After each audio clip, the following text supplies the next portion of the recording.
going live on YouTube. So thank you everyone for joining today's session. I would now like to officially start today's session. We are here today to get feedback on our proposed compulsory standard dealing with basically cleaning and disinfecting products. And I'm pleased to turn you over to Mr. Rodney Ramnath, our Executive Director at the Trinidad and Tobago Bureau of Standards, to deliver some welcome remarks.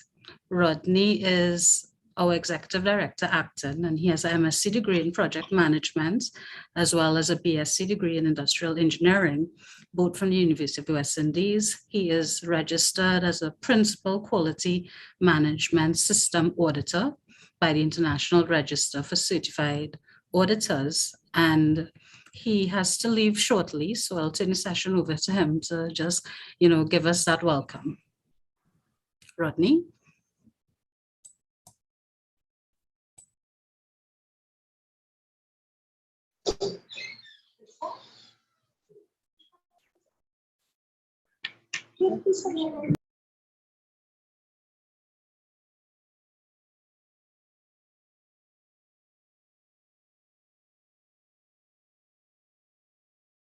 Okay, so we will just take one moment for Mr. Ramnath to join us.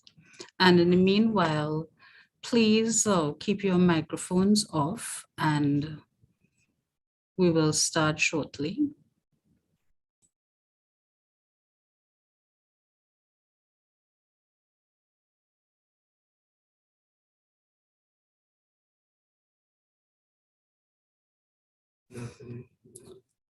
Okay, so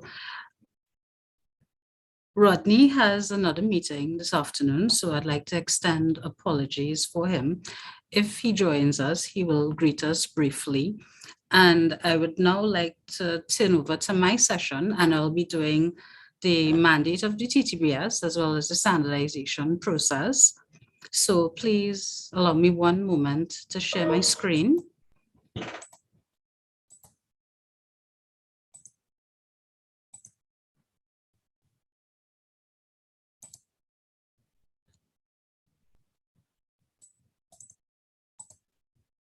Okay, so I'm just confirming that you all can see my screen.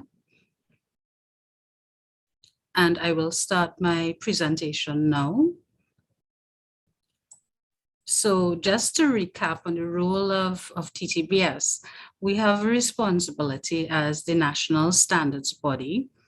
And this is given to us as a mandate under the Standards Act number 18 of 1997.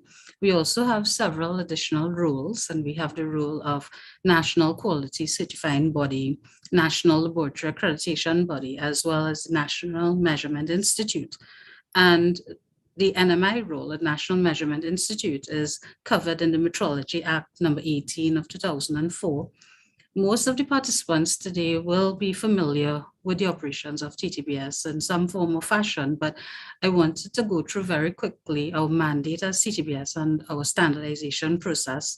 We have two key documents that we use to guide our direction or strategic focus. And we have our national quality policy. This is available on the TTBS's website, so I encourage everyone to take a look at it. And we also developed a national standardization strategy, which provides the 3-year work program for the standardization division. In terms of the vision and mission of TTBS, so as our vision, we want to be the essential provider of national quality solutions, leading to a standards conscious society that is globally competitive. And to help us achieve this vision, we have a mission to champion the development and implementation of standards, measurement systems, and conformity assessment services for the competitiveness and sustainability of Trinidad and Tobago.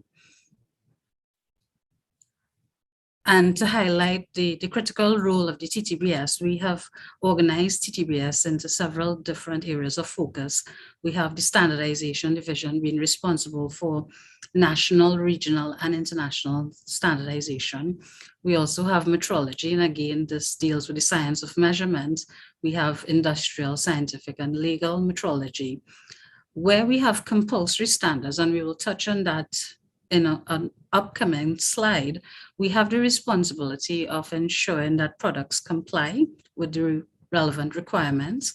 And to support that, we have inspections being conducted at the ports and also within the trade itself or within the marketplace. And we also have certification dealing with management system certification, products, tourism services. I should also highlight that the certification division also has a critical role for our locally manufactured products, which would fall under compulsory standards. And in these cases, we would have a mandatory product certification program. And based on today's agenda, we have representatives of these critical areas, and as well as lab services, where we have laboratories in the areas of chemical, electrical, material, fiber.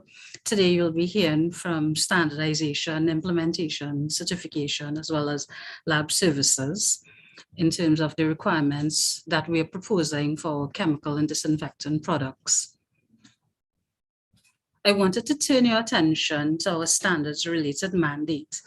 We operate under the Standards Act, and this is number 18 of 1997. And this gives TTBS a critical role in the development and maintenance of standards.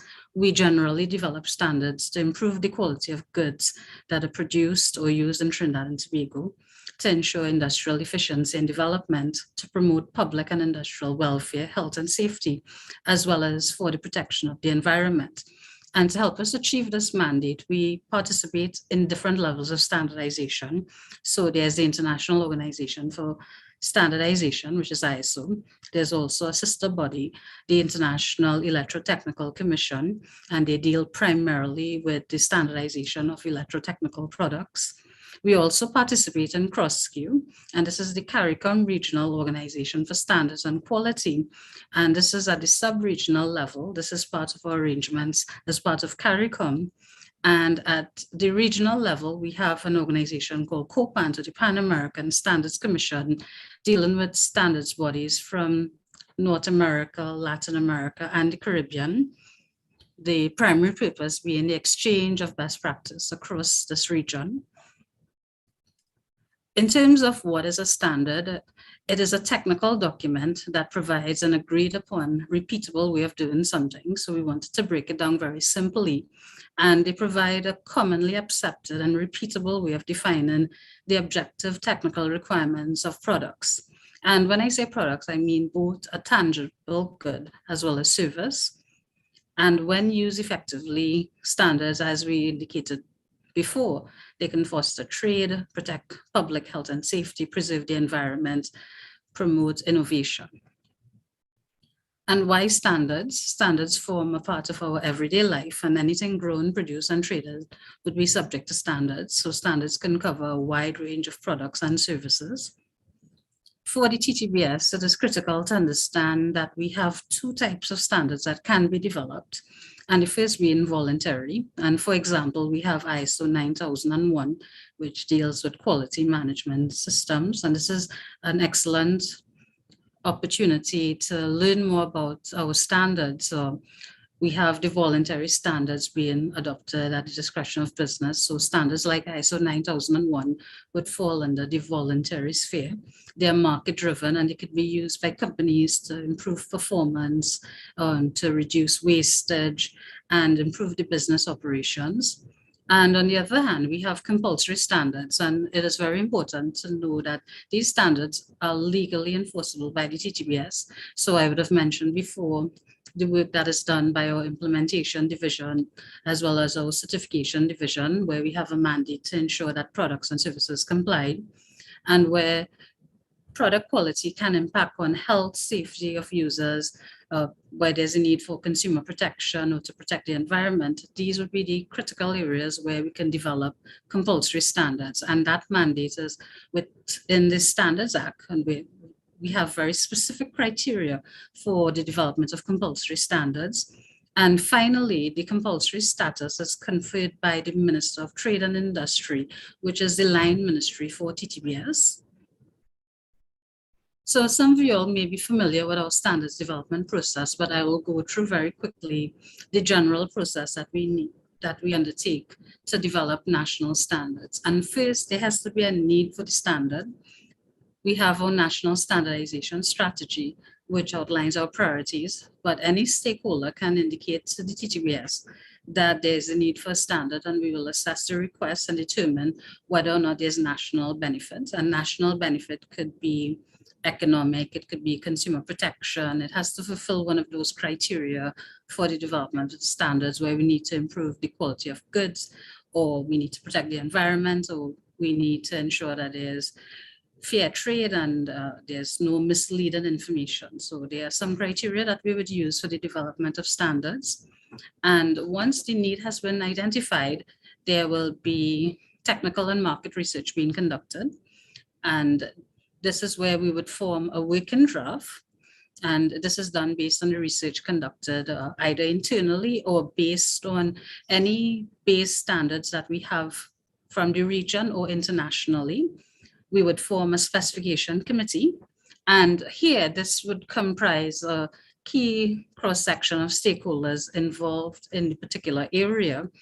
After the committee finishes drafting the standards, we would go to public comment. Now, one of the issues in terms of our specification committee, I'd like to highlight the difference with the compulsory standards. And for compulsory standards, it is essentially a technical regulation, and this is using the terminology of the World Trade Organization. There's a specific agreement called the Technical Barriers to Trade Agreement, and it really highlights a process that regulatory bodies would need to follow in terms of establishing technical regulations. There has to be the fulfillment of legitimate objectives, and very similar to the criteria for compulsory standards. What we would do in this case, especially for the compulsory standards, we would establish advisory committees comprising our internal stakeholders. And as I mentioned, you'd be hearing from the different technical divisions from TTBS. It is important to make that distinction between our voluntary process and our compulsory process, because the compulsory standards development is really based on consultation, which is why we're having this session today, to get your direct feedback. And again, going into the public comment period, this is where we engage all stakeholders, and we would host sessions similar to this one to get direct feedback. We would issue the draft standard and provide a notice in the newspaper. We also promote it on social media. And our intent is to get as many comments as possible to ensure that the compulsory standard is practical, it will be enforceable, and that there are no critical issues that we have not included or addressed within the draft standard, to ensure that we take all issues on board.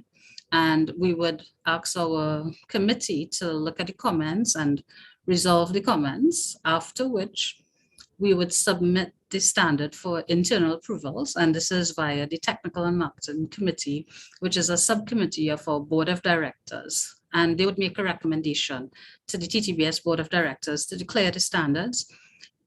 In the instance of the compulsory standards, like the one that we're here to discuss today, the minister would give that final approval and issue the compulsory standard.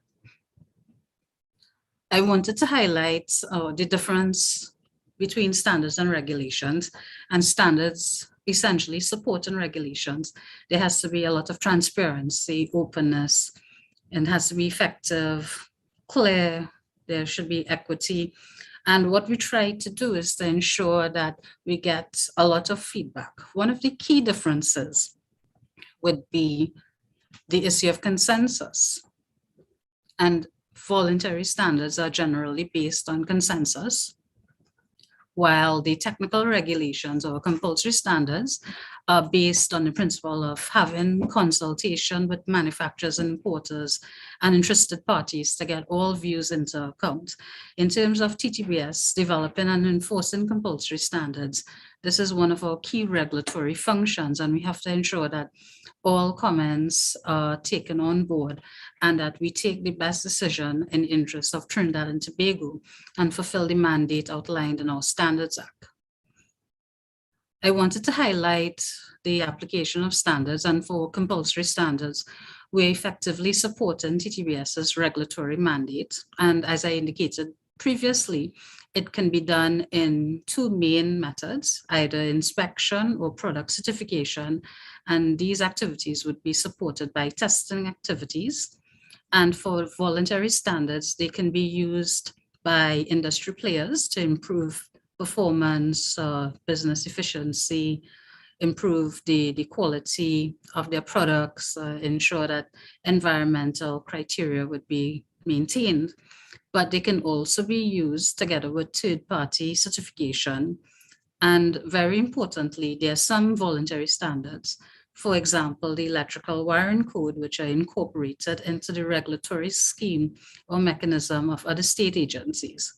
So with the electrical wiring code, it is a voluntary standard, but is enforced via the Government Electrical Inspectorate Division, which falls under the Ministry of Public Utilities to ensure the safety of electrical installations. And further, voluntary standards can be referenced in national policy, contracts, government documents, specifications, procurement policies, etc. They can be used as part of testing activities. They can be used by certification bodies and also accreditation bodies. So this gives you an idea of how voluntary standards can be used, but very importantly, compulsory standards forming part of TTBS's regulatory mandates. I would have highlighted previously the National Standardization Strategy. This document is available on our website, so I encourage everyone to take a look at it. And it gives the prioritized listing of standards to be developed over a 3-year period.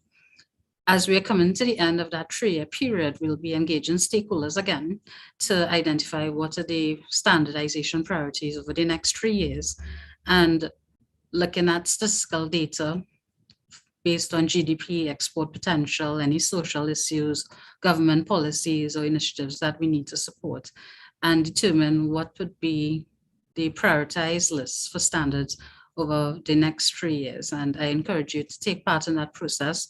It's based on a lot of stakeholder consultation and getting direct feedback from stakeholders. So we will issue some surveys to collect direct data to help us in identifying those projects.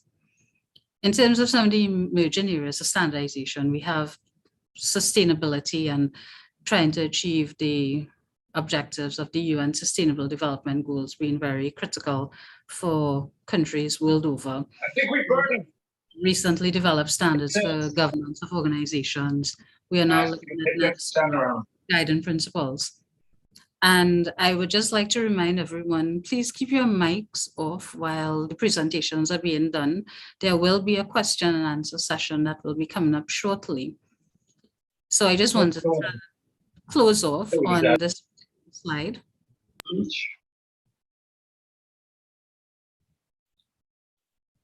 So a lot of the emerging areas being focused on the environmental aspects or sustainable development, digital transformation being critical for societies to evolve. And that means a lot of roles and responsibilities for TTBS as a standards body, but more importantly, for the standards to be applied within our country to have that overall benefit. So this is the end of my presentation. I will now turn the session over to Ms. Beverly Monroe, and she's the standards officer who's directly responsible for the development of this particular compulsory standard. So I'm going to stop sharing. Hi, Nodita.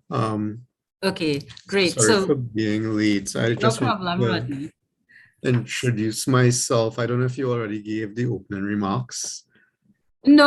I said that we would come back to you. So I just gave you a brief bio, so you can go ahead. And I think everyone knows that you're the executive director actor of TTBS. So we're pleased to have you here. So you can. So first of all, I would like to apologize to the attendees at the stakeholder consultation today. I'm actually involved in a number of meetings this afternoon. So I had to run away from one to come across here to give some opening remarks. So I will be in and out, but I'm really glad to see that the consultation is going. I see we have 51 persons in the consultation, so it's going well. And I know that this particular standard, the standard for general purpose cleaning and disinfecting products, is one that's important for the country, especially given the fact that we've just been through a pandemic. We are thinking about when the next pandemic will hit, and standards like this certainly help to protect the citizens of Trinidad and Tobago. But let me get into my official opening remarks. Good afternoon again, everyone. I'm pleased to address the participants at today's stakeholder consultation for the draft compulsory national standard TTCS 21 for general purpose cleaning and disinfecting products compulsory requirements. The Trinidad and Tobago Bureau of Standards plays a key role in establishing standards as part of its mandate as a national standards body under the Standards Act number 18 of 1997. One of TTBS's primary roles is to develop, promote, and enforce standards in Trinidad and Tobago. We are required to develop both voluntary and compulsory standards. A compulsory standard is a standard which is intended primarily, amongst other things, to protect the consumer or user against danger to health or safety, protect public or industrial health, welfare, or safety, protect the environment, require adequate information to be given to the consumer or user, and prevent fraud or misrepresentation arising from misleading advertising or labeling. This standard will establish compulsory chemical and labeling requirements for general purpose cleaning and disinfecting products for household purposes and automotive applications, including dilutable products. The standard will apply to a number of products, including general purpose cleaners, disinfectants, hand dishwashing liquids, automatic dishwashing detergents, bleaching agents, automotive cleaners, sanitizers, to name a few. TTCS 21 establishes labeling requirements and also chemical requirements for products containing surface active agents and phosphates to ensure the protection of consumers and the environment. There are many brands of cleaning products on the local market, and these products often contain a variety of dangerous chemicals. So it is critical that these products are appropriately labeled to ensure the protection of the user. Consumers are encouraged to read the labels on products to ensure that they are handled and stored according to the manufacturer's recommendations. Hazard pictograms and cautionary statements indicate the impact on health and the environment and should be closely monitored. It is important to note that when standards are issued with compulsory status, the enforcement of these standards is done by TTBS, mainly through two routes, either inspection by the Implementation Division, or less commonly, by product certification by our Certification Division. These activities may include a combination of inspection, testing, and certification, together with market surveillance activities. Therefore, the development of compulsory standards plays a key role with us fulfilling our mandate to ensure consumer protection. As such, the draft compulsory standard, once declared, will replace the following three national compulsory standards: TTS 76 Part 15, requirements for labeling of general household and automotive cleaning chemicals; TTS 575 2010, hand dishwashing detergent specification; TTS 572 2010, aromatic disinfectants, quaternary ammonium compounds specification. And you already know that at today's session, we will be hearing from several persons on different subject matters. You've already heard from Ms. Nalita Ramachala, Manager, Standardization Division, as she gave us a brief introduction into national standards development and the process that's used for that. We will then be moving on to Ms. Beverly Monroe, who is also a part of the standardization team and who will highlight some of the key requirements of TTCS 21. Finally, we will have presentations on the testing of general purpose cleaning and disinfecting products from Mr. Kester Sulal, who is a part of our Laboratory Services Division. And finally, we will hear about the inspection and certification programs for these products from Mr. Glenwood Jones of our Implementation Division and Mr. Cecil Pope from our Certification Division. Stakeholders will have an opportunity to ask their questions, highlight their concerns, or even request clarification on certain aspects of the draft standards.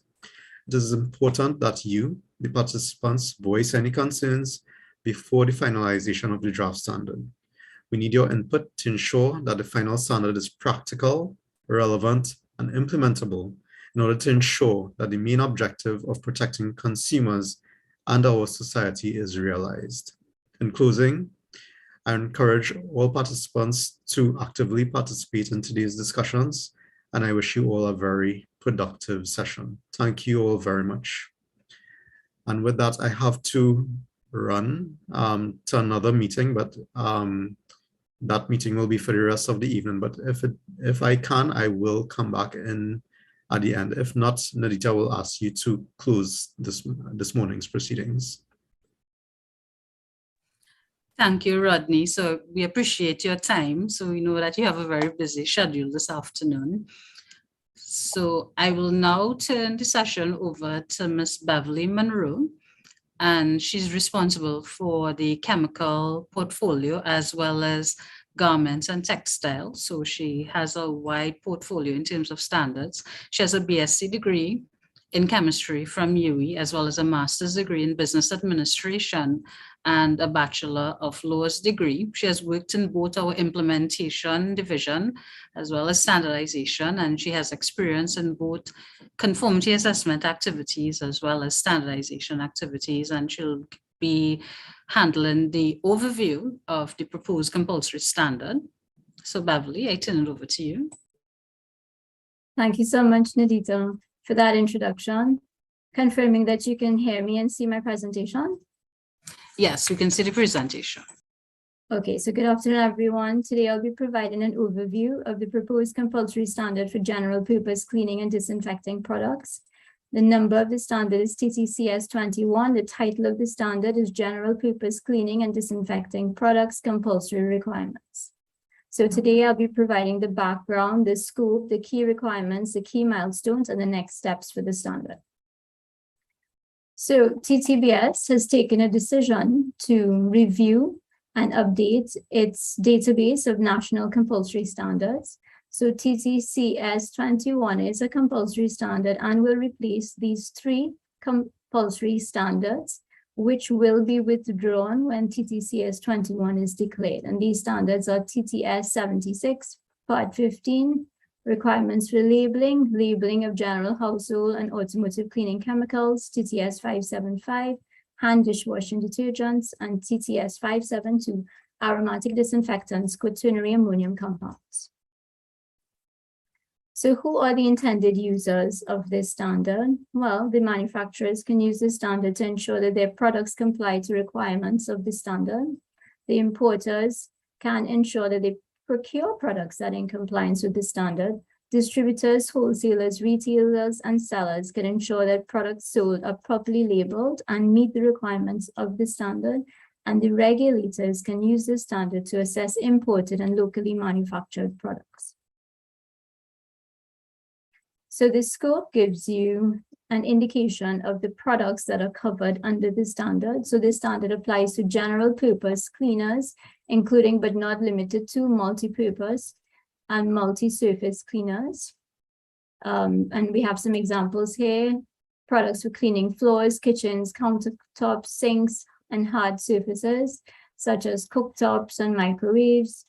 Disinfectants, including disinfectants containing quaternary ammonium compounds in liquid, powder, cream, tablet, and gel forms.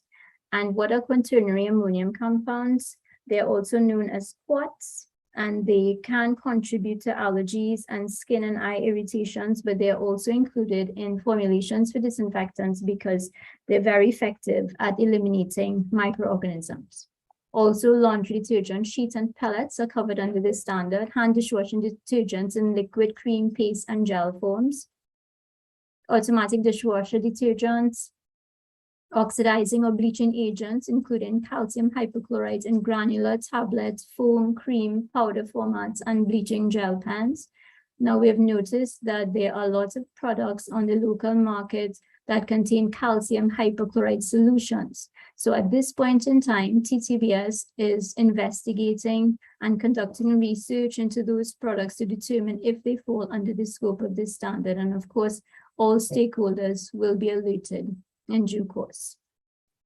Engine degreasers, the standard also covers automotive cleaners in liquid, cream, gel formats for multi-purpose applications, spot or stain removers, aerosols that function as general purpose cleaners for household and automotive applications, and sanitizers not designed for human application.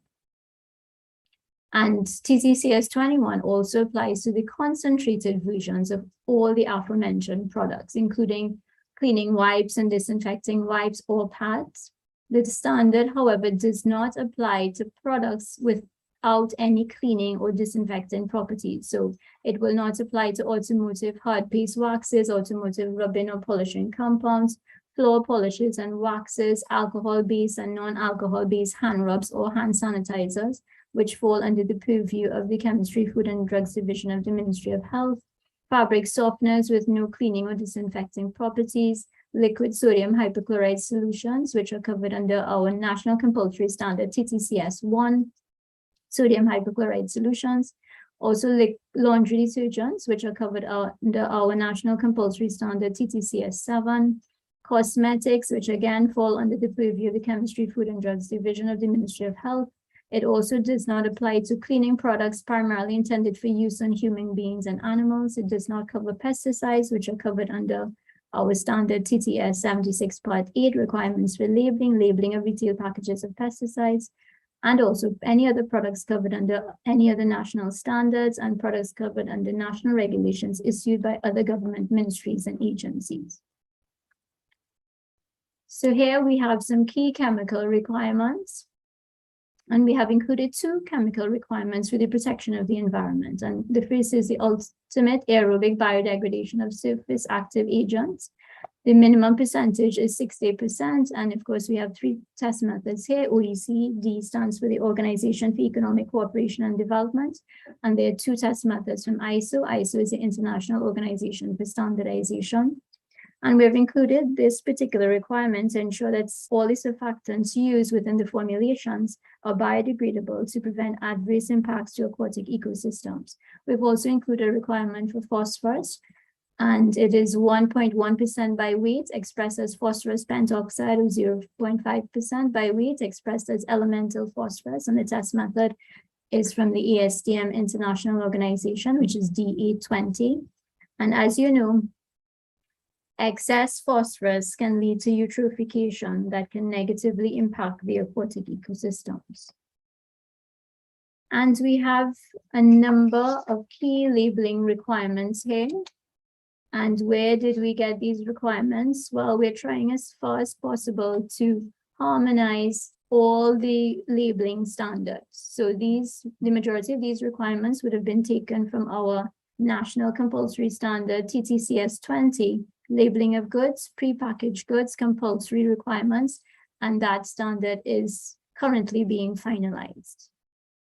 So all requirements must be in English, and we start with the common name of the product. So is it a hand dishwashing detergent, the trade name or the brand name, the name and address of the manufacturer, importer, or seller, the country of origin, so was it manufactured in Trinidad and Tobago or China, etc., the net quantity in metric units, and of course you can have the imperial units like ounces, etc., in brackets next to the metric units.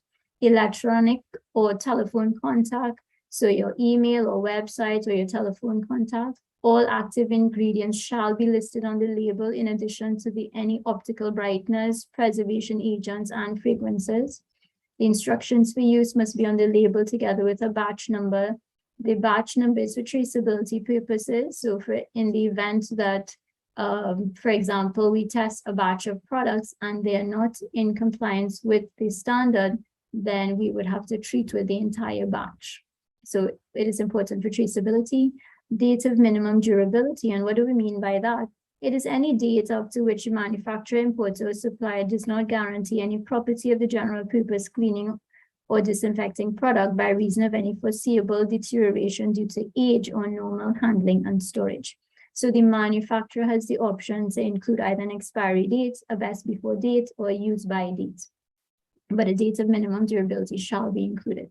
So of course, storage conditions, a statement keep out of the reach of children, and this shall be in capital letters. A statement read directions carefully before use. Where the packaging is not transparent, the physical form of the product should be indicated on the label. First aid instructions and any specific dangers and precautions. So here we have some additional requirements for aerosols. So in addition to the aforementioned requirements, these 3 pieces of information must be on the label for aerosols. This container is pressurized, keep away from heat, including direct sunlight, and do not puncture or incinerate even when empty. And these statements shall be conspicuous on the label. So the manufacturer can choose to use a larger font size or include the information in bold or even in capital letters. Labeling requirements for the quaternary ammonium compounds, in addition to the labeling requirements that were just mentioned, there are 2 other additional pieces of labeling that must be included: a statement to indicate the adequate draining and rinsing or drying requirements, or both, from services after use, and a warning to avoid contact with known incompatible substances, items, and foodstuffs. We have also included labeling requirements for aerosols as it pertains to hazard pictograms and signal words. So we have identified 3 categories of products which shall have a hazard pictogram, 1 or more hazard pictograms, and signal words. And this is in alignment with the globally harmonized system. And what is that? It is the globally harmonized system of classification and labeling of chemicals. So aerosols shall have either one of these hazard pictograms, either the flame or the cylinder, and accompanying the hazard pictogram should be a signal word, which is either danger or warning. So danger is used for more severe hazard categories, and the word warning is used for less severe hazard categories. So depending on the hazard class of the chemical that is included in the formulation of the aerosol, the manufacturer will determine which signal word is included on the label in alignment with the GHS recommendations. Okay, and similarly for bleaching and oxidizing agents, at least one of these hazard pictograms shall be on the label, either the one for corrosion or the exclamation mark, and again, any one of the signal words danger or warning, depending on the hazard class of the chemical that is included in the formulation. And this is the 3rd class of products, disinfectants. The label shall have either one of these hazard pictograms for corrosion or exclamation mark, accompanied by a signal word, which is either danger or warning, in alignment with the hazard class of the chemical that is included in the disinfectants. So here we have some of the key milestones for the standard. So the standard would have started in 2022 and will be extended until 2023. And in January of this year, a need was identified. In February, the working draft was prepared. During the period March to May, an advisory committee was constituted, and that committee was charged with the responsibility for developing the committee draft standard. And then the standard was circulated for public comment, and the public comment period is the 6th of July to the 12th of September. And here we are hosting our stakeholder consultation on the 27th of July. And we urge you to please have a look at the standard. It's freely available on the TTBS's website. Go to ttbs.com. Please feel free to identify whether the requirements that we've included are practical, if they're implementable, or even if you have challenges with meeting any of the requirements. We'd really like to hear from all the stakeholders. So please feel free to email me. And also, please feel free to take the opportunity today to voice any challenges or concerns or recommendations with respect to the requirements that we have outlined in TTCS 21. In September, we will collate all the comments and we will review and accept any of the relevant comments. During the period to October to November, we will submit the standard to TTBS's Board of Directors for approval. And from December 2022 to March 2023, the standard will be submitted to the Ministry of Trade and Industry, where the minister will confer compulsory status on the standard, and all the relevant legal notices will be gazetted and the standard will be published. So the next steps, just to recap, collate and review comments on the document, finalize the draft standard, solicit approval from TTBS's Board of Directors, and submit to the Ministry of Trade and Industry, gazette all relevant legal notices, and publish the standard. So thank you very much for listening. Please feel free to send any comments to me. My email address is beverly.monroe@ttbs.org.tt. And please note that the deadline for comments is the 12th of September. So Nadita, I hand it over back to you. Thank you so much. Thank you, Beverly, for giving us the critical aspects of the draft standard. And I would now like to turn the session over to Mr. Kester Sulal. So he's the head of the Chemical Products Laboratory at TTBS. Kester is the officer in charge of this particular laboratory, and he has a responsibility for management of the laboratory services regarding conformity assessment of chemical products, as well as testing of water, wastewater, and industrial effluent.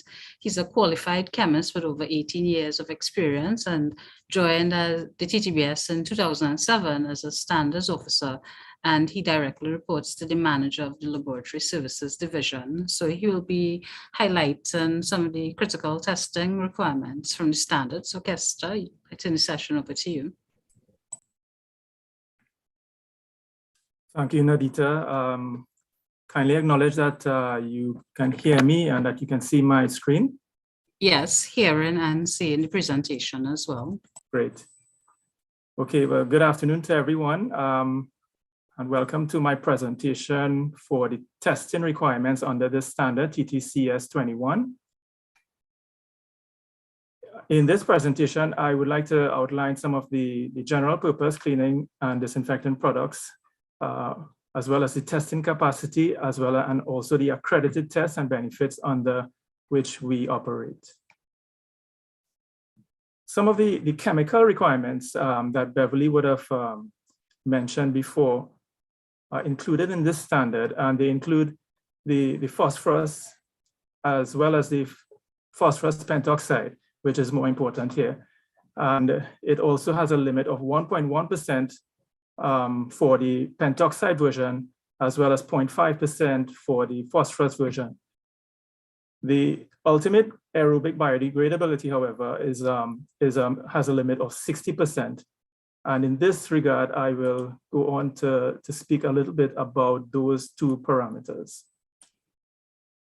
The minimum chemical requirements for, just hold this, let's hold on for 1 second here before. All right. The minimum chemical requirements for the products covered under the TTCS 21 is hinged on protecting the health, safety, and environment. So phosphorus pentoxide are one of those chemicals regulated by the EU. And it's one of them that contributes to algal bloom in waterways that kills fish by depleting the waterways of the natural dissolved oxygen. Biodegradability refers to the breakdown of the organic chemicals by aerobic bacteria or microorganisms over a period of 28 days. And for this type of parameter, it is very important to know in order to be able to certify your product.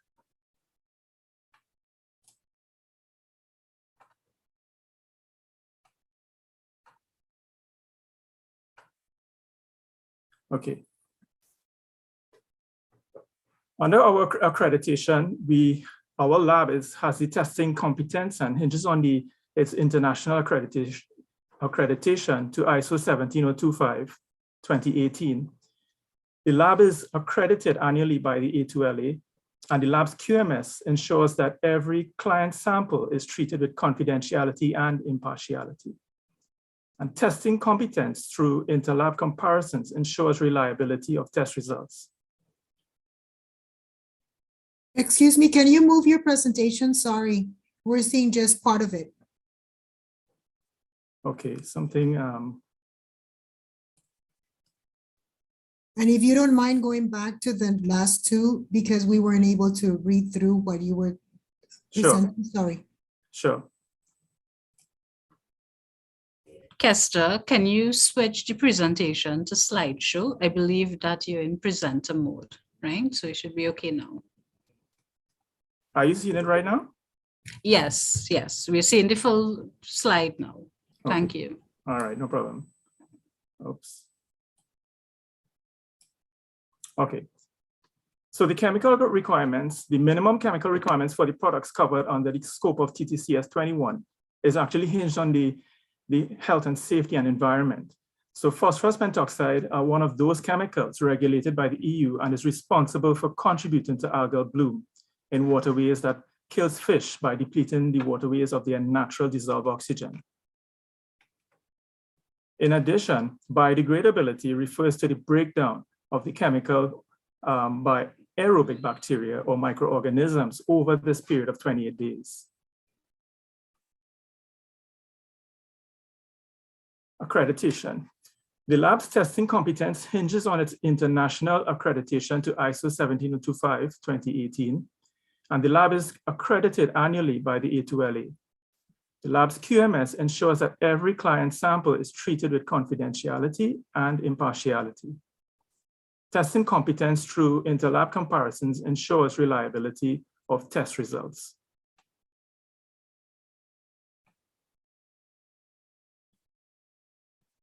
In terms of the testing capacity that the lab offers, the labs at the TTBS are fully equipped with trained staff and calibrated equipment to perform the tests outlined in the standard.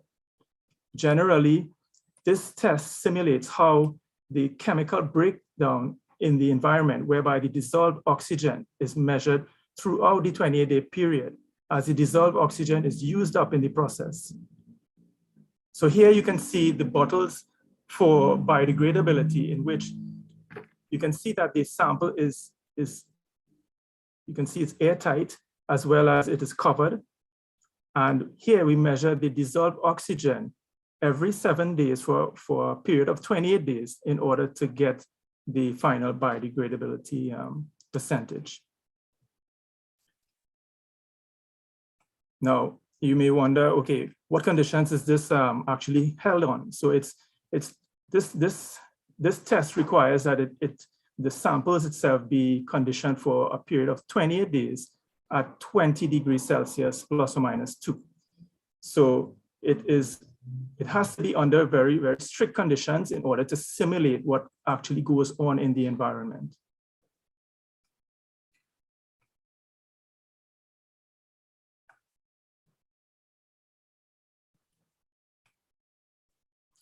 Right. So here you can see that the biodegradability can be shown graphically. So you can see the behavior actually of the particular product as it behaves over 28 days. So you can see there that it actually degrades over this period, and based on the dissolved oxygen that is measured over this period, you can see how much it degrades over that period of 28 days.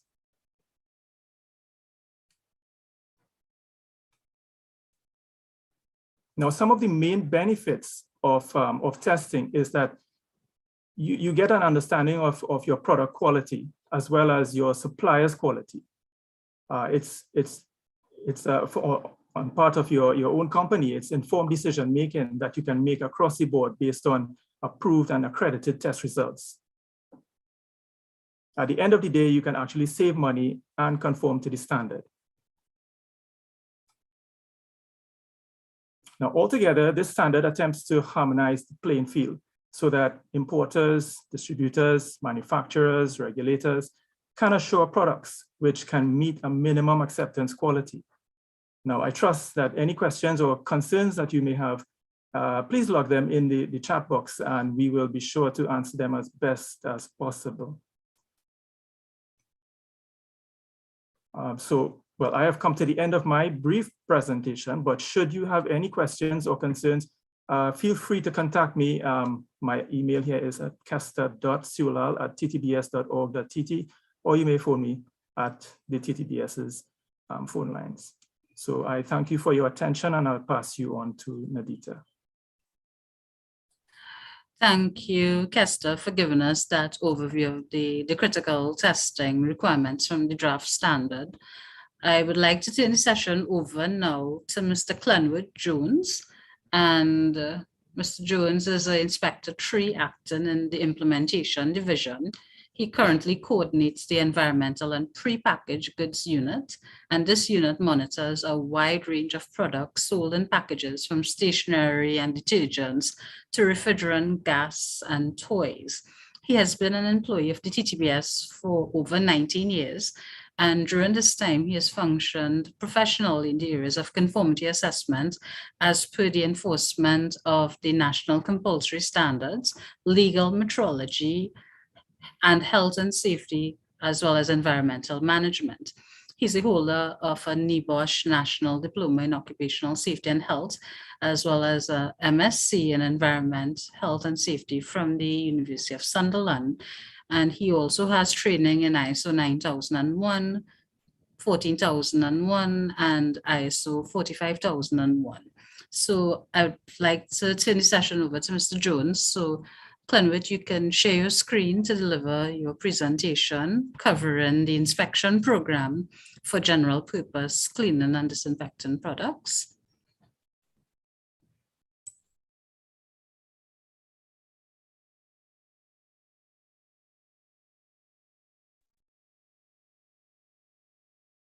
Good afternoon, everybody.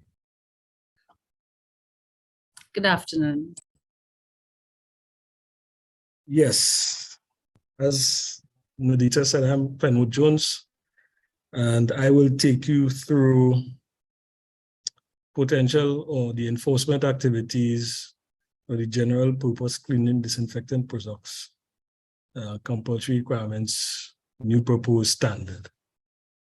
And this is a brief presentation, so I'll just ensure that I touch on all of the salient points with respect to the activities of the implementation division, which some people consider or call one of the enforcement arms of the TTBS.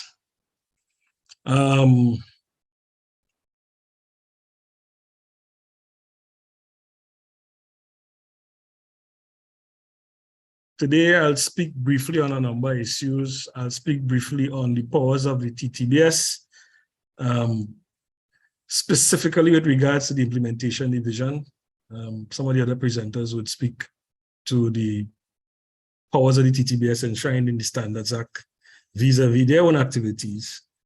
I'll speak briefly also about the power of inspectors, terms and conditions of inspection, and I'll run you through the inspection process. So let's start with the Standards Act and the responsibility of the duty and that has been placed on the Bureau of Standards with respect to imported goods, right? Where there's reason to believe that goods imported or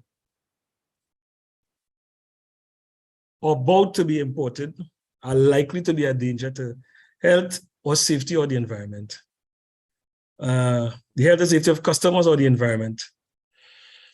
Whether such a standard exists or not, the Bureau may require the importer or vendor to submit such goods for testing, and they may only be entered for home use or sold if, upon inspection or examination by the TTBS, they are found to be safe, or if the vendor or importer can demonstrate through various means, test reports and so on and so forth, lab test reports, etc., that the goods are indeed safe. Primarily, our intervention, as was stated before, is to ensure the health and safety of the products or the safety of the products before they get onto the consumer, and to ensure that none of the products that come in that are governed by compulsory standards have any negative impacts on the environment or have the potential to negatively impact the environment. With respect to the powers of inspectors, there are quite a number of them listed in the Act, but I'll deal with some of the salient ones here. As I said before, primarily prevent access to the market of goods likely to be a danger to the health and safety of consumers. An inspector can also request to enter any place where he has reason to believe that any article covered by the Act is manufactured, prepared, stored, or offered for sale, and to examine such articles. So the powers of inspectors to perform assessments, examinations of goods that are imported and that are governed by a compulsory standard are enshrined in the statutes such as Tobago.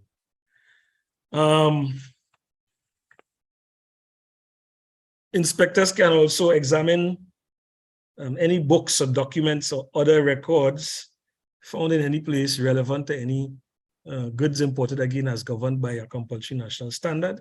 And the inspector is also empowered by law to seize and detain any article where there's reason to believe or there are reasonable grounds to believe that such an article or the use of it has the potential to infringe the Standards Act.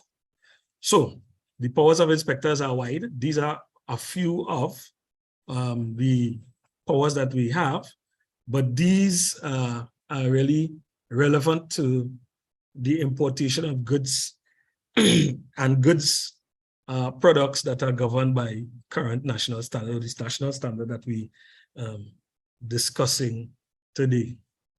Let me speak to the terms and conditions of an inspection. Inspection activities, well, for those of you all, I'm sure that the TTBS through its implementation division has interacted with a lot of you who are attending the stakeholder consultation. So a lot of you might be quite familiar with the terms of what we call the terms and conditions of an inspection. The inspection activity is required to be impartial, right? The division and by extension, the TTBS doesn't have any dog in the fight, as we say.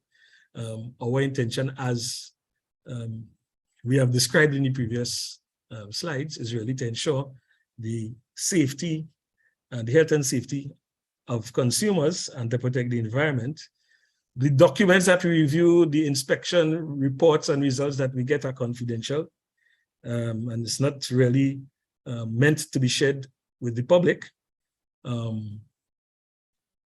The inspections are completed in a timely manner, and a little later I'll go through the inspection process by way of flowchart to give you an idea of the timelines that we intend to keep or we desire to keep in order to ensure that inspections are completed in a timely manner. In this whole process, the importer or the agent, the vendor also has some duties or some expectations from us. Principally among those is that the inspection activity can take place in a safe place that is well lit and easily accessible. Easily accessible in terms of not necessarily getting to the place where the inspection is, but to get to the goods or to the articles, the items, the products that we are meant to inspect. Usually that will entail the importer providing a place for us to do the inspection and any assistance that we may need to get the products into a place or into a condition that can be inspected. For us, when we go to do inspections in support of this activity, we would usually have what we call a facility checklist.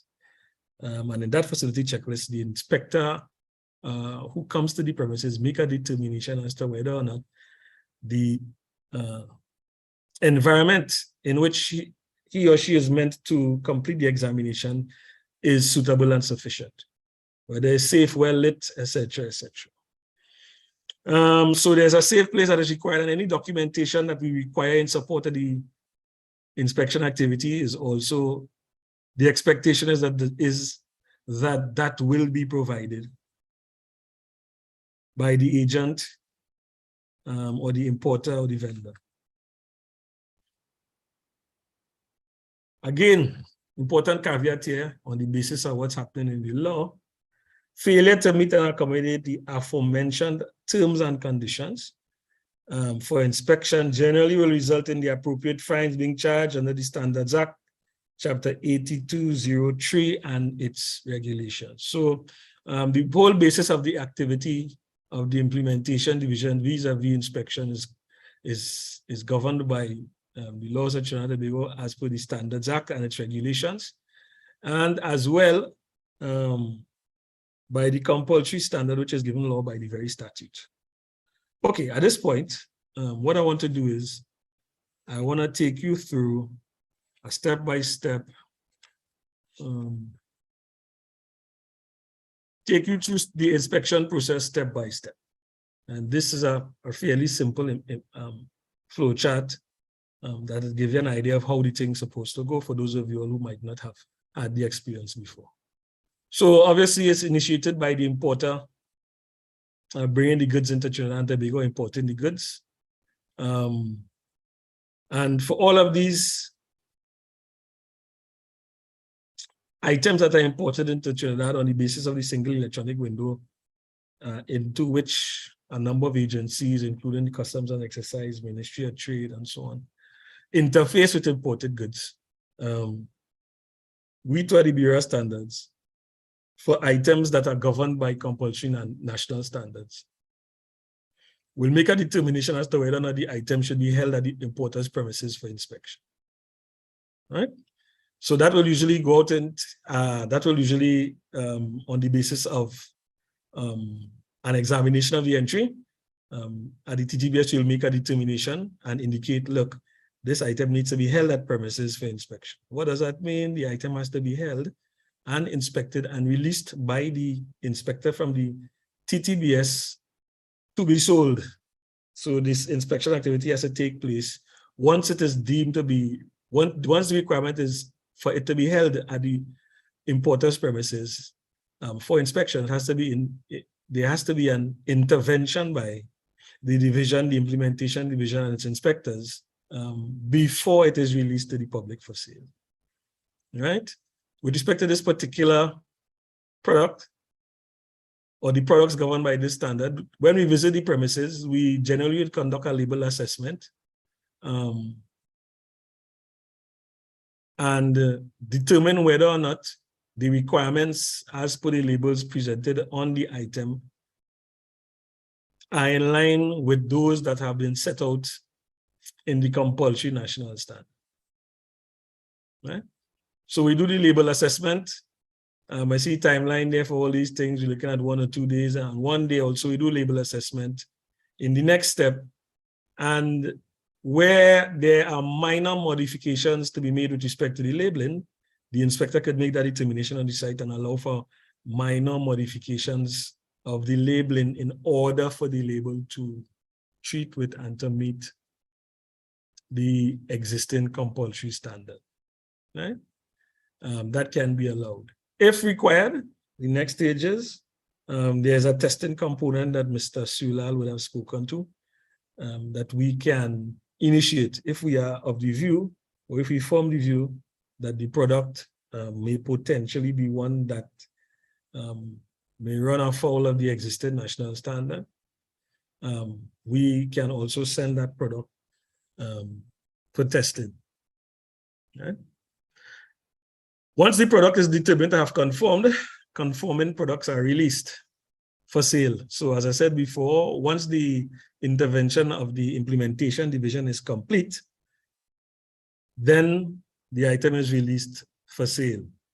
Items that are not or that are non-conforming have to be reshipped and or, well, not and or destroyed. We've had some recent experiences of that. We've had to, on the basis of our inspection examination of a product and subsequent testing of the product, it was determined that the product didn't meet the requirements of the compulsory national standard. And the importer was invited to make a choice, and the importer decided to ship the products back to the manufacturers because it wasn't going to be allowed to be sold in Trinidad and Tobago. Our mandate in the implementation division is based on the following things. Fundamentally, that consumers are entitled to well-designed, safe products that are fit for their intended purpose. We also have a move to remove and prohibit substandard goods from coming into the country, including used goods.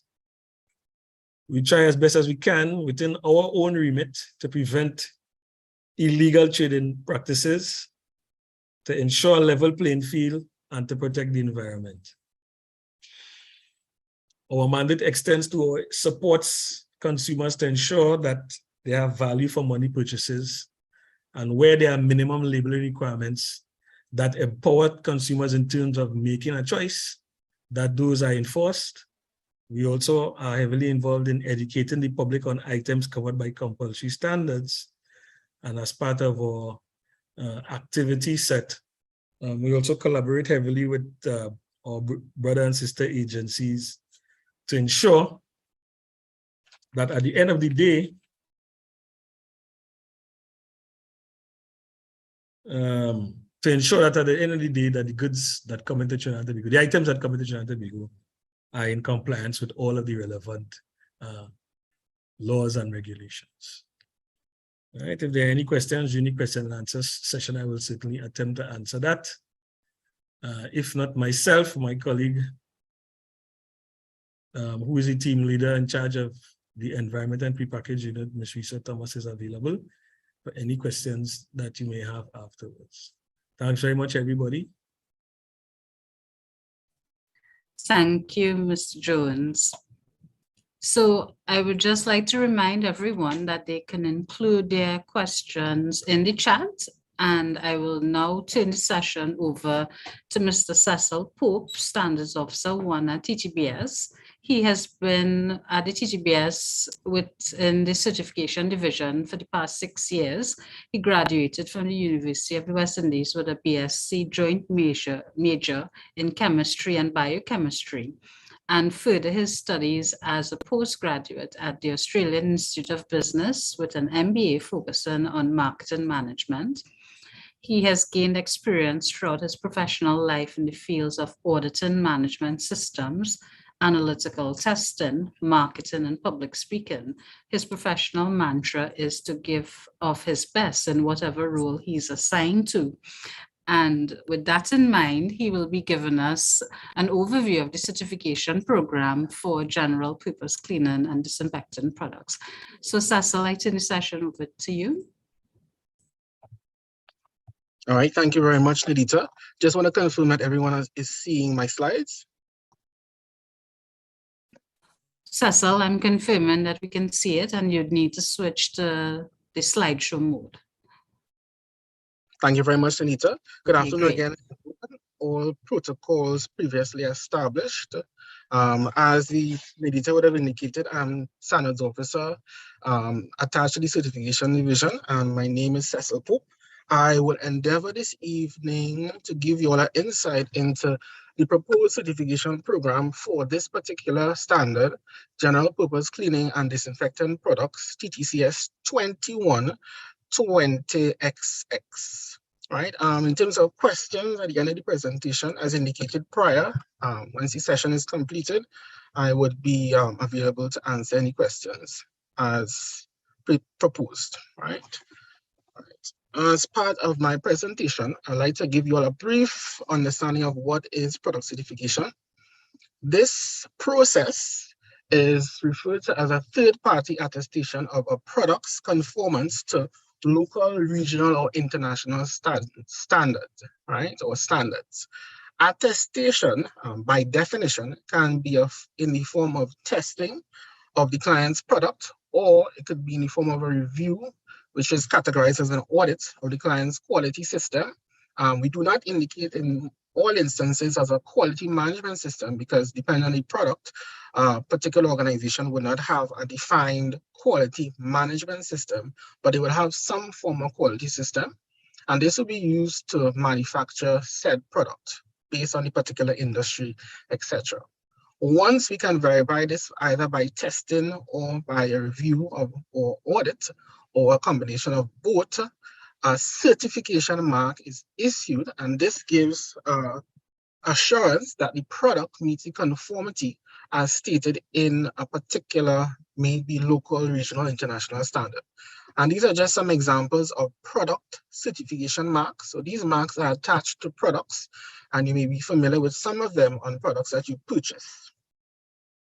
So in terms of this particular standard, we would have identified a product certification type. So product certification has different types that can be employed.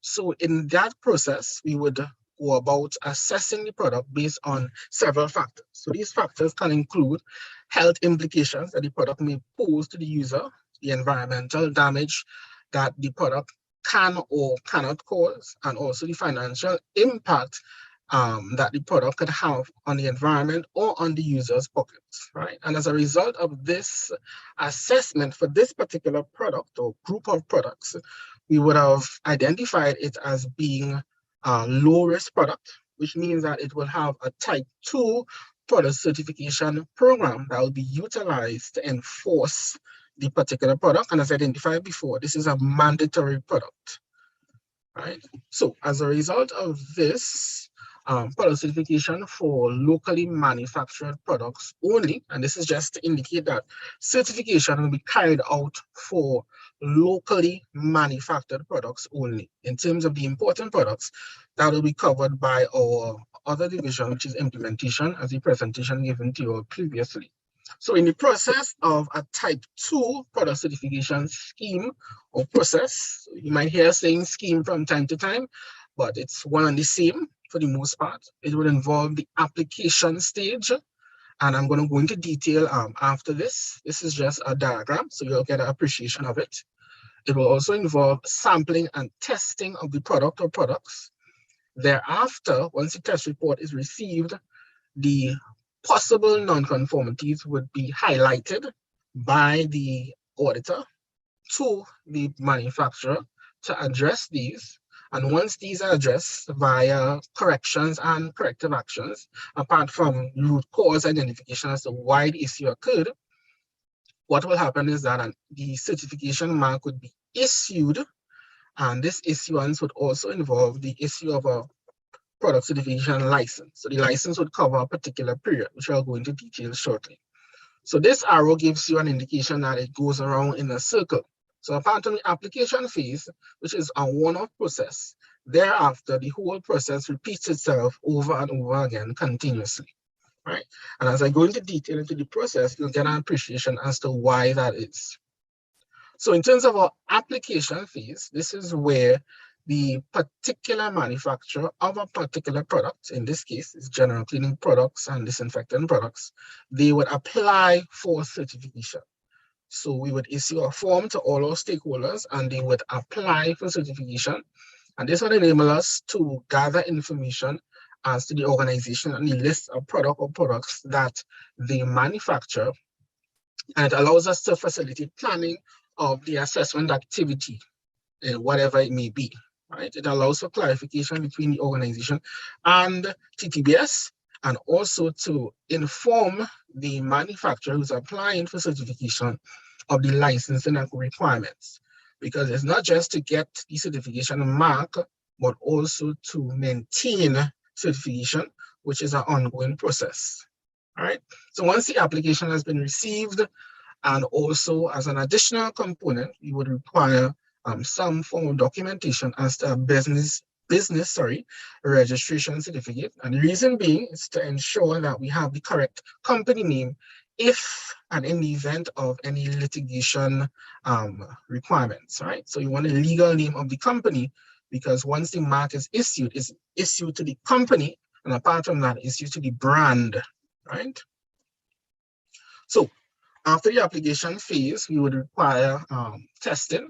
So testing could happen on the market, or it could happen at the warehouse where the particular product is manufactured. So we'd sample each brand.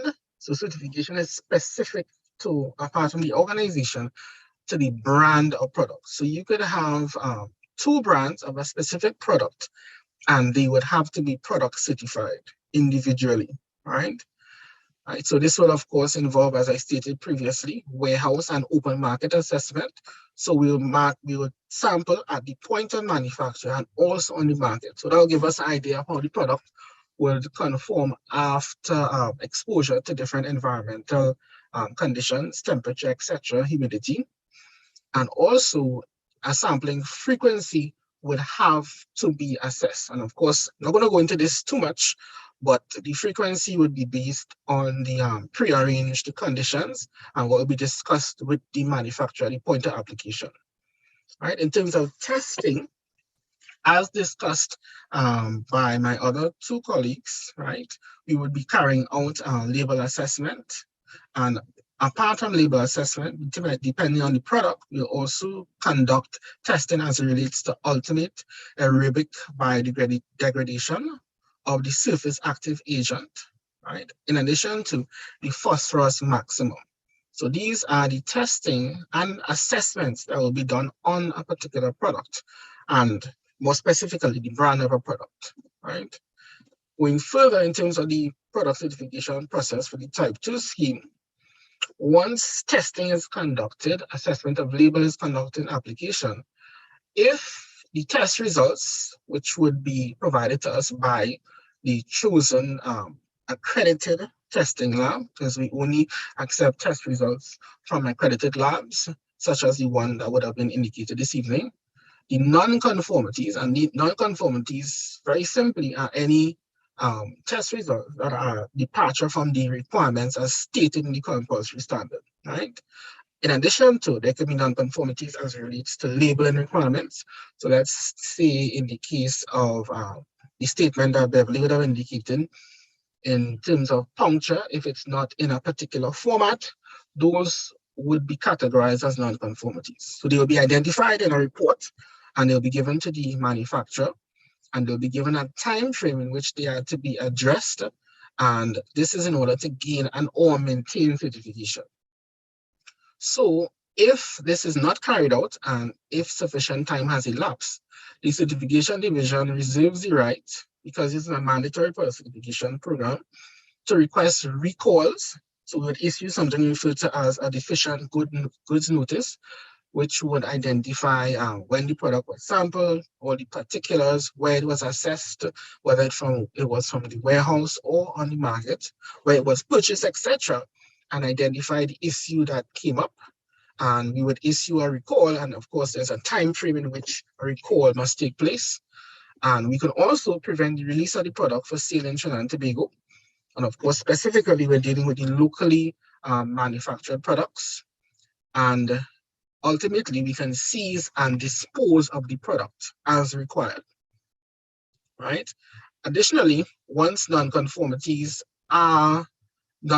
responses are provided, may it be corrections or corrective actions, TTBS is going to review the effectiveness of the actions, and this may require, in some instances, resampling, testing, and also, of course, assessment of the label. So this little diagram gives you an indication of how the process for addressing non-conformities is carried out.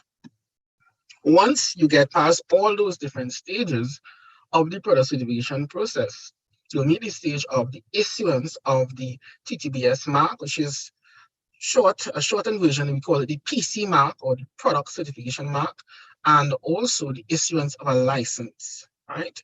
So the manufacturer, once compliant with the requirements of the standard, will be issued a certificate, and that certificate, along with the license, gives you the right to utilize the mark of conformity. And this is an example of a mark that will be issued. There will be a specific number, and there will be a particular reference to the compulsory standard.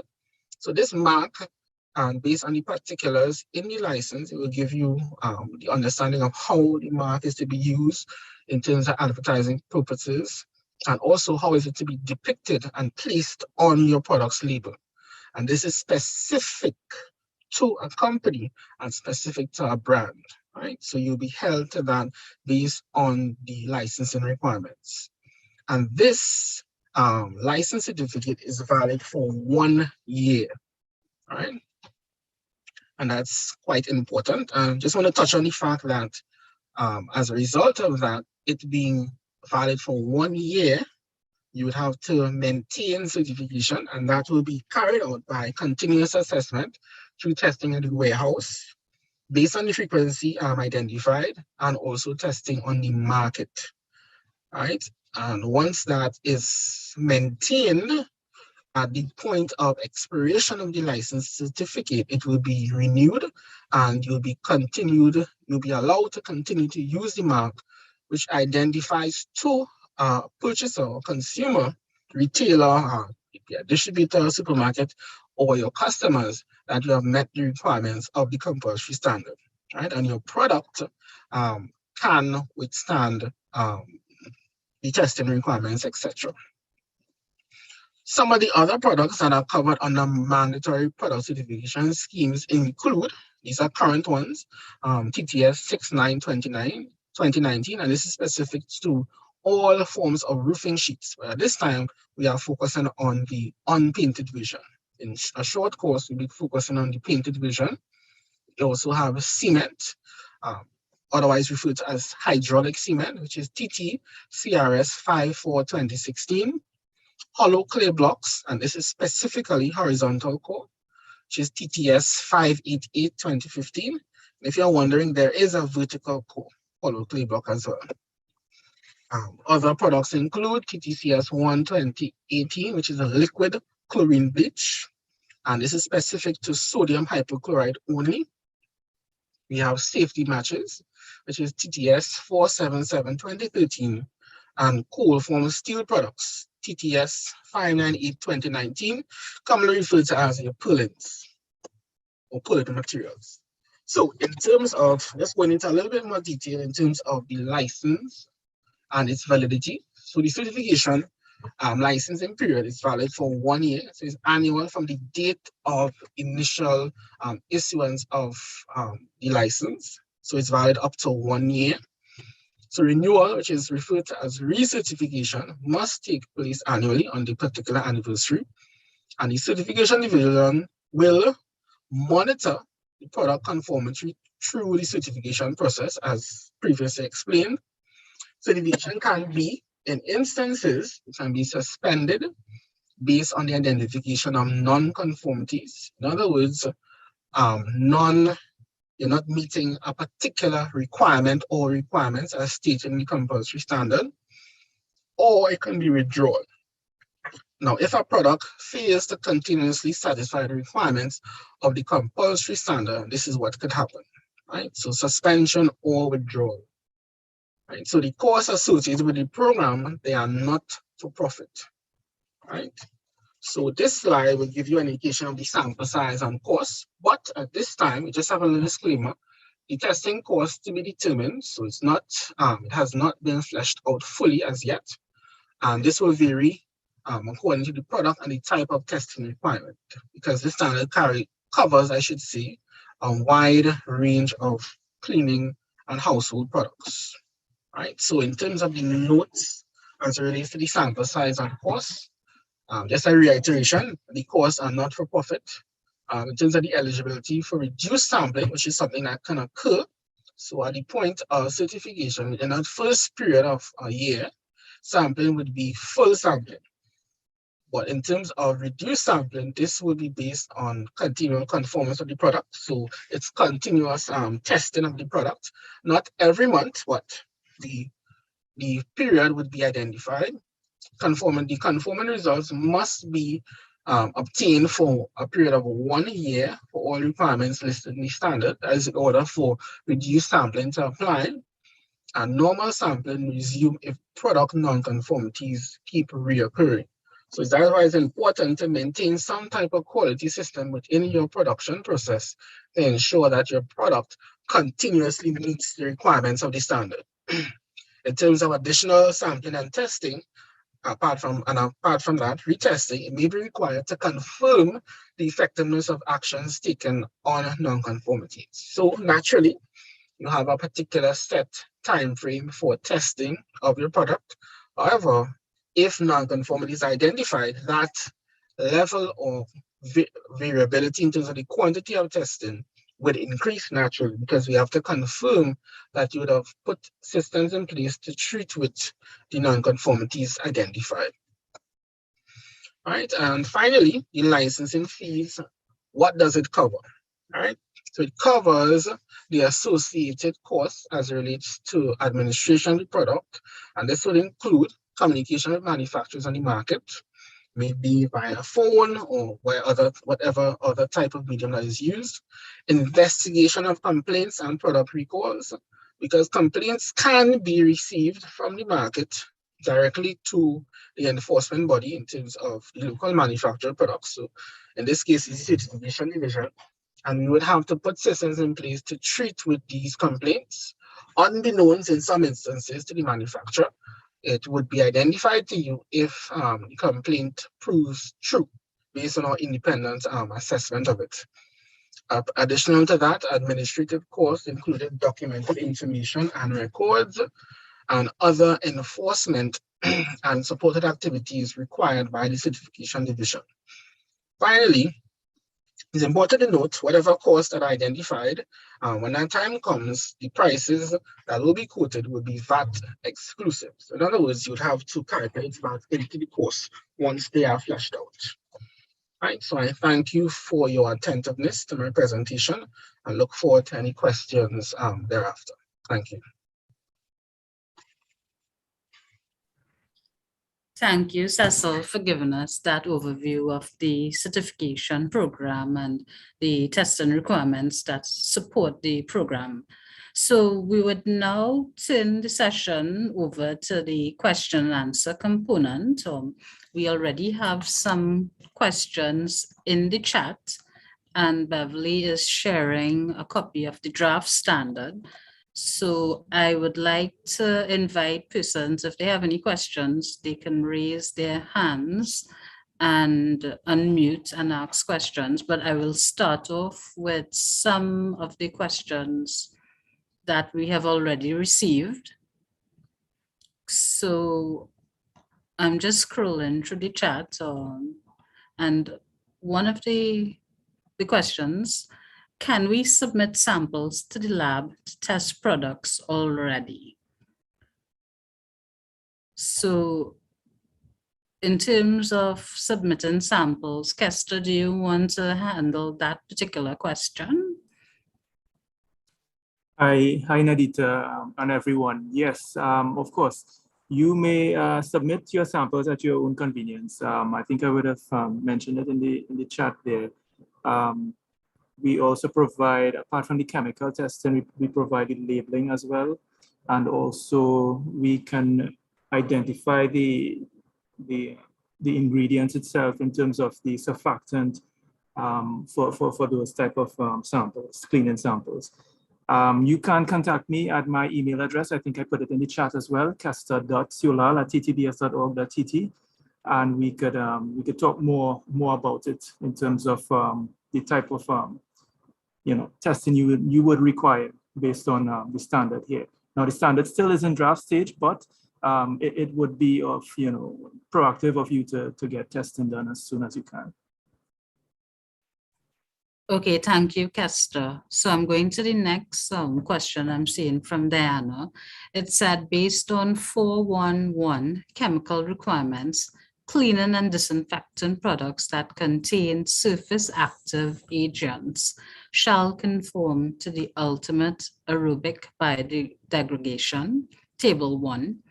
If the cleaning and disinfecting product does not contain surface active agents, can you explain the procedure for importing those products? And it went further, do we need to submit samples or any special documents to demonstrate that the product does not contain surface active agents? So I will invite Beverly to weigh in first, then followed by Clenbert. So thank you so much for the question. So we recognize that not all of the products will include surface active agents. And there's a requirement here under 4.1.2 for the manufacturer, agent, distributor, seller, refiller, etc., to provide product safety data sheets to TTBS. And the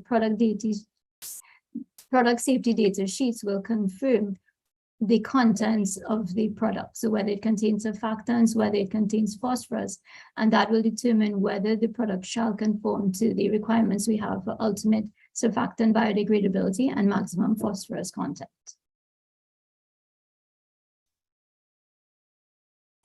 Thank you, Beverly.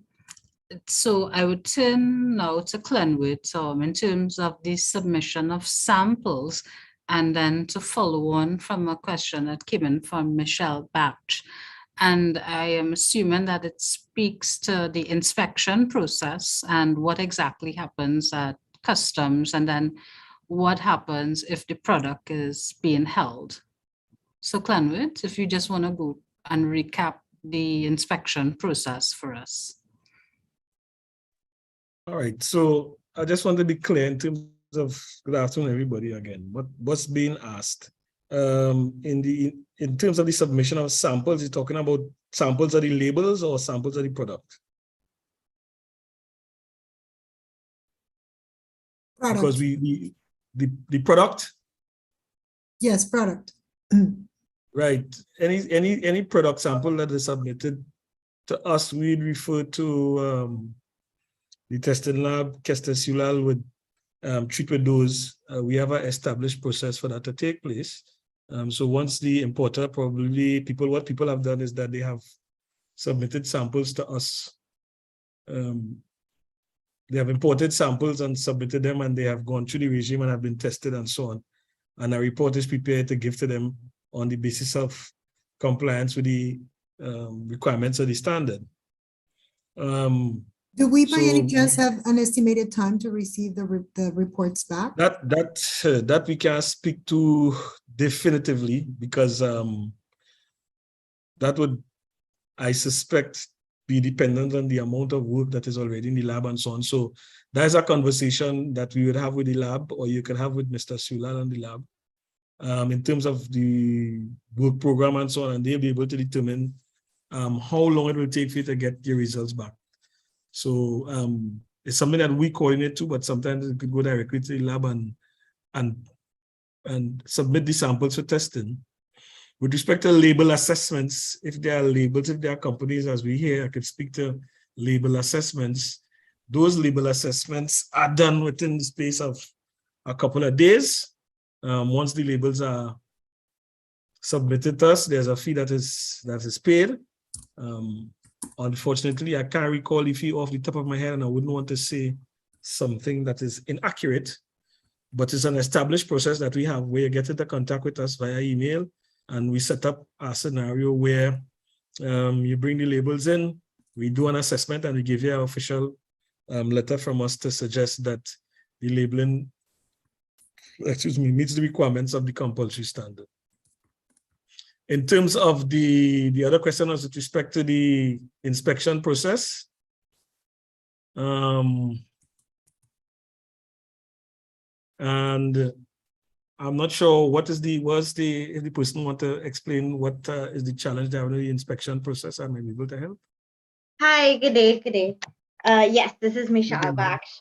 So I just wanted to clarify, when you had that process flow chart up, right? You mentioned that it could be flagged to be held at the importer's premises, right?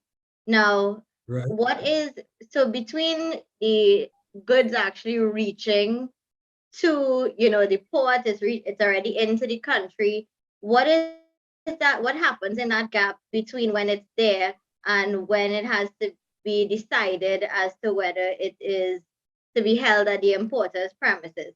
And also, can you clarify, when you say importer, do you mean carrier who is actually shipping the product in, or the business that is importing the product?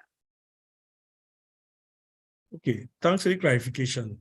So, typically, once the documents are imported, as I said, there's a process through which the documents are examined electronically. On the basis of that system, products that are governed by compulsory standards, the commodity codes associated them would have been entered into the system, and so they're flagged. We have officers at the Bureau who will look at the import documents relative to the product. And once they contain products that are governed by a compulsory national standard that we are assessing, they will release the product, the shipment, to the premises, typically of the importer, the business that is importing the product. they will release it to his or her or to their premises, and not generally, and the expectation is that the importer wouldn't sell until we show up and do an examination, a physical examination of the product and attest that it meets the requirements of the standards and release it for sale. Right, so that's a well-established process. The customs and the brokers and so on generally know how that will happen, but the product will go to the importer's premises, where there's a warehouse or wherever it's held, and we'll come to probably sometimes even in the retail space, and we will do the inspection there. Right, no problem. That The answers reason why your I question. asked if it's okay for me just to add a little piece is that, and I saw someone else put it in the chat just now, that a number, I recognize that this standard is being put in place to deal with this exact same type of issue, but especially in the height of the pandemic, there was so many disinfectant and sanitizer products that hit the market that had little to no documentation as far as efficacy and safety were concerned. So I just asked for clarification on that, especially as it's an existing process, because of my experience with that. You know, not having any actual MSDS. Sometimes I'm not going to say obviously the company or brand's name, but even falsified documents such as MSDS sheets and that kind of thing. So, I mean, just from my experience, I really wanted to understand what that process was, because it just seemed like a lot of products went under the radar in terms of and being sold in, you know, different retail stores throughout the country without any documentation to them. And those were all imported products, really, that I'm drawing reference to. Let me just make an important distinction at this point. At the Trinidad and Tobago Bureau of Standards, we do not deal with products that are meant for application on the skin and so on. So things like hand sanitizers and some of the sanitizing products are considered to be more pharmaceutical. We don't deal with those type of products. So a lot of because we have fielded a lot of complaints, we have done inquiries, gone out into the field too. During the periods of COVID-19 lockdown and distress. And we also did a number of surveys as well to see what's outside there on the market under our purview to ensure that the requirements of the law are being met. Obviously, I can't say that we would have seen 100% of all of the products that were being sold, but once they were imported into the country, they would have been looked at by us electronically in terms of the documentation, and where flagged, somebody would have been dispatched to have a look at it, bearing in mind the restrictions imposed on movement during COVID. But just to make the distinction that we don't treat with products that are applied to the skin in terms of hand sanitizers and so on. Sure. Well, actually, it was surface application products, but I think it was more along the lines of, let's say, concentrates that people were importing and then branding themselves and bottling locally and then putting onto the market. So they would have brought in, let's say, you know, drums of concentrate diluted here and then sold in the market as a local product, but the concentrate would have been imported. Situations like that, just giving an example.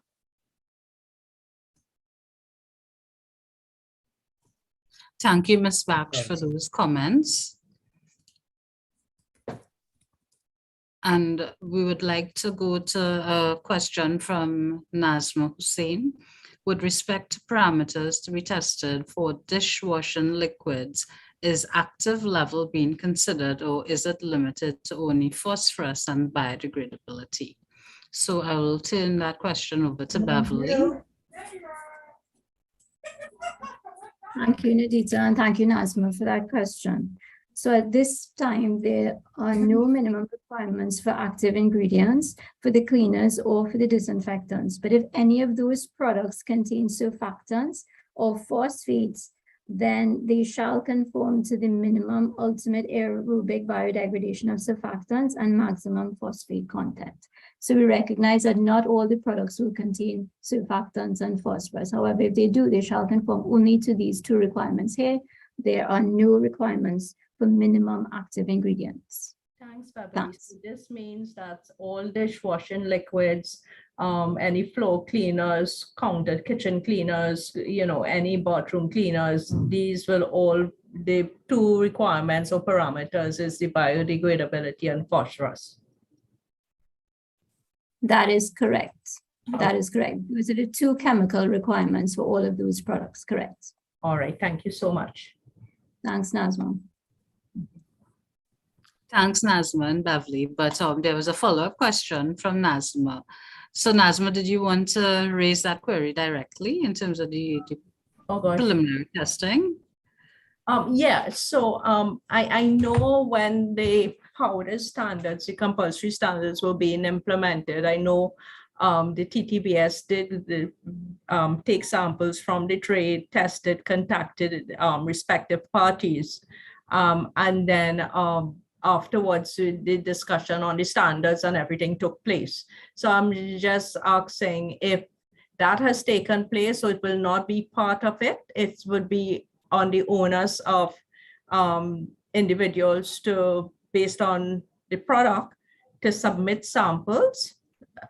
How is it going to work this time?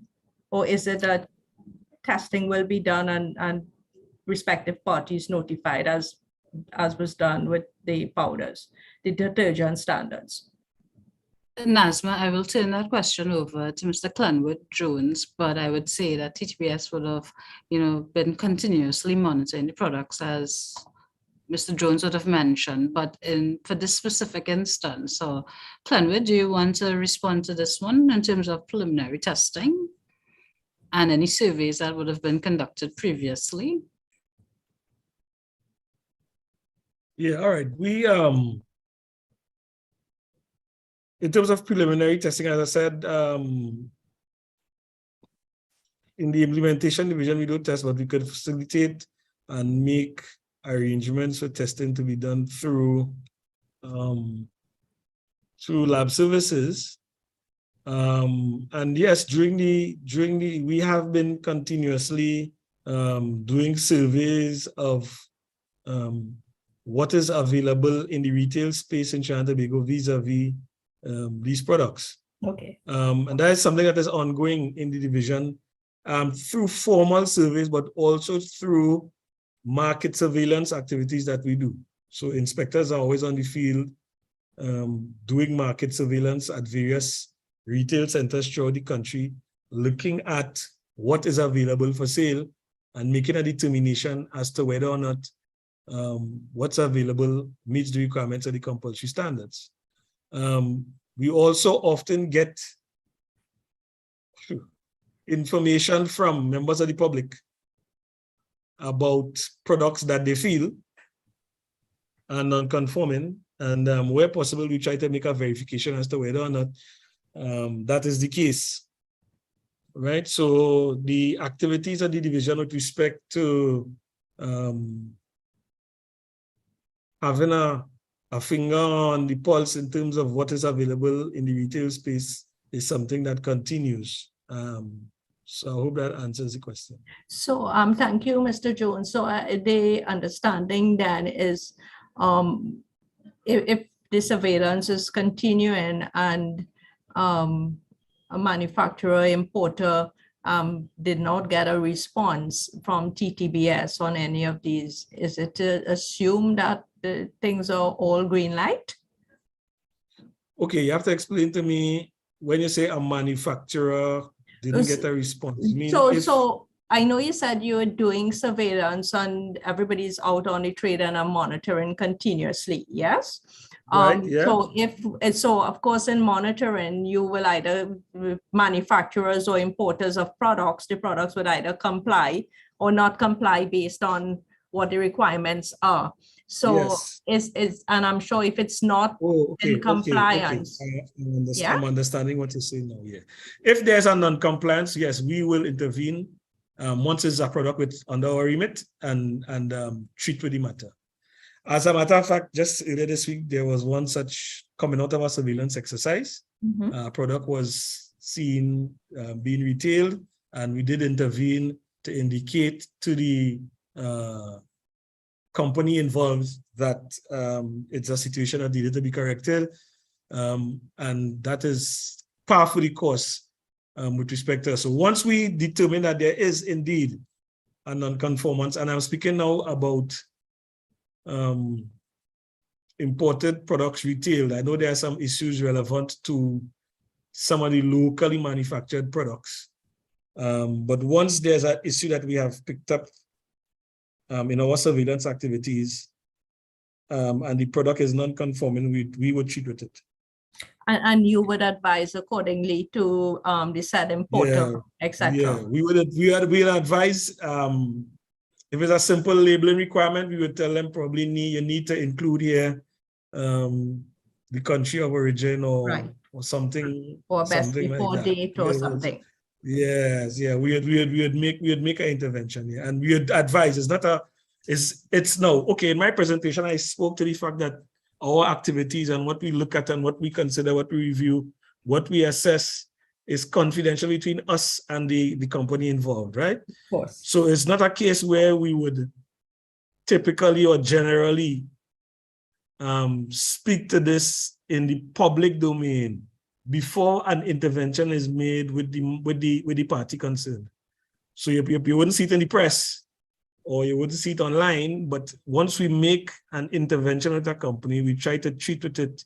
Our approach is to treat with them to have the situation rectified. And generally, in the majority of cases, that is where the issues are dealt with.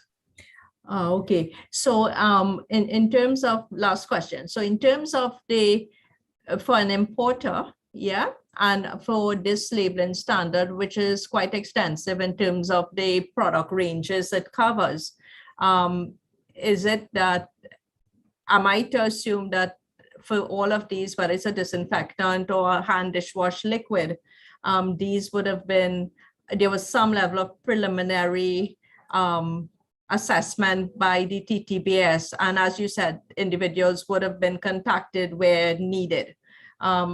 So some level of preliminary work would have been done with importers. I know you said manufacturers, it's a different story, but with importers, that assessment would have been done already, or it's still to be done? Okay, now this is our revised standard, and what we're talking about here is just in this stakeholder consultation, what we're doing here is treating with a scenario where the standard is being finalized. Simply put, after this occurs, where the implementation division gets involved is in what we call the conformity assessment stage of this process. After the standard has been finalized, then our stakeholder consultation process in the division begins. Okay. Typically, that is supported by some field work and some information coming into division with respect to levels of conformity in the public domain. And wherever we find significant levels of non-conformance, there's a moratorium or grace period that is afforded to through the same stakeholder consultation process. We have a stakeholders meeting. We let people know via the stakeholder consultation through various forms of media, social and otherwise, that there's a new standard coming out. We reach out to people, let them know what the requirements are, and we offer a moratorium period, usually like could be up to 6 months for people to ensure that whatever product they have in stock now that might not conform to the requirements of the new standard, that those are sold, and that anything that they're going to import into the country following the stakeholder consultation and a proclamation of the standard and all that good stuff, that it will meet the requirements of the revised standard. So there is a period that we give and we offer for people to treat with existing product Mhm. and to transition into products that meet the requirements of any revised standard. Right. Okay. So thank you. Just one thing. I know maybe it could have been a year ago. We were visited and asked to submit samples of dishwashing liquid, which we did, but didn't get a response in terms of, you know, how it fared and whether it's labeling requirements or these chemical. Is it that I can call Mr. Sulal to get that?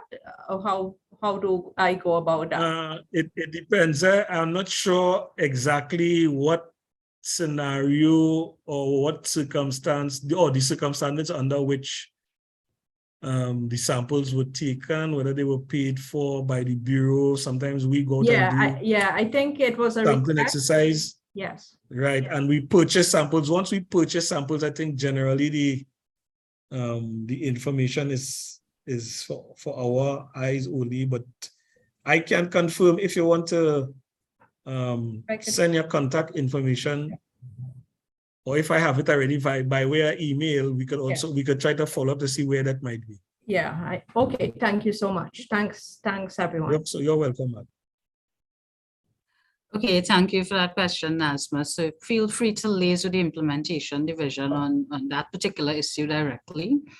And I would just like to highlight, following on from Glenwood's response, after the standard is declared by TTBS and then given the compulsory status by the Minister of Trade, the next wave of consultation would be via the divisions responsible for the enforcement. But that is not the period where we expect feedback. We really want the feedback during this period, which is the public comment period, so that we can address any issues. Because when that second round of consultations take place, it is really to announce the enforcement activities and to advise of that moratorium period for products to come into compliance, right? So I'm going to move on to a question from Josiana McAllister. Is the Bureau able to certify products as environmentally safe or friendly? I would just jump in here and say that environmentally safe or friendly is a very subjective term. It has to be linked to a particular standard and there has to be a pass-fail criteria. I would invite Cecil from our certification division to comment briefly, and also Beverly, if you wanted to weigh in on this particular issue.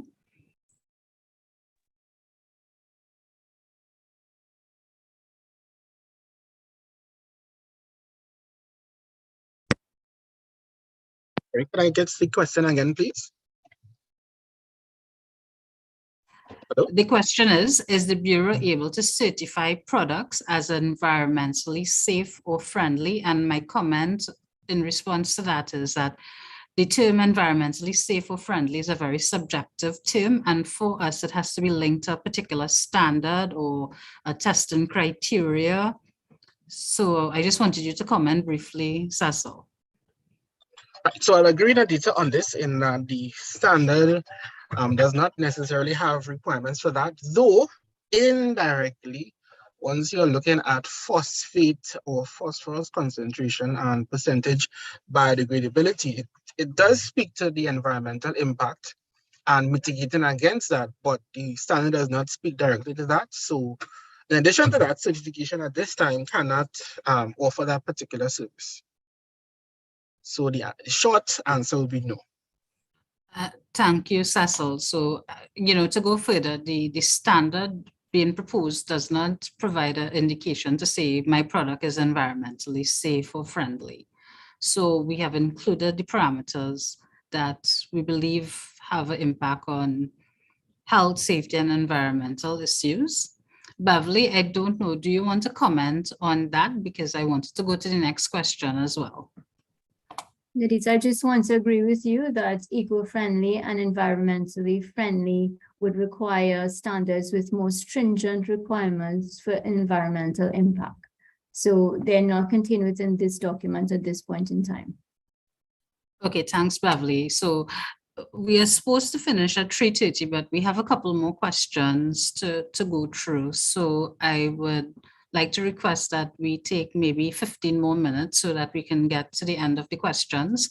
So I'm moving quickly to the question from Mr. Spencer. Why is the proposed standard limited to cleaning and disinfectant products for domestic and automotive applications? So I would invite Mr. Spencer, do you want to raise that comment directly? Because I suspect that you have a particular concern in terms of other products.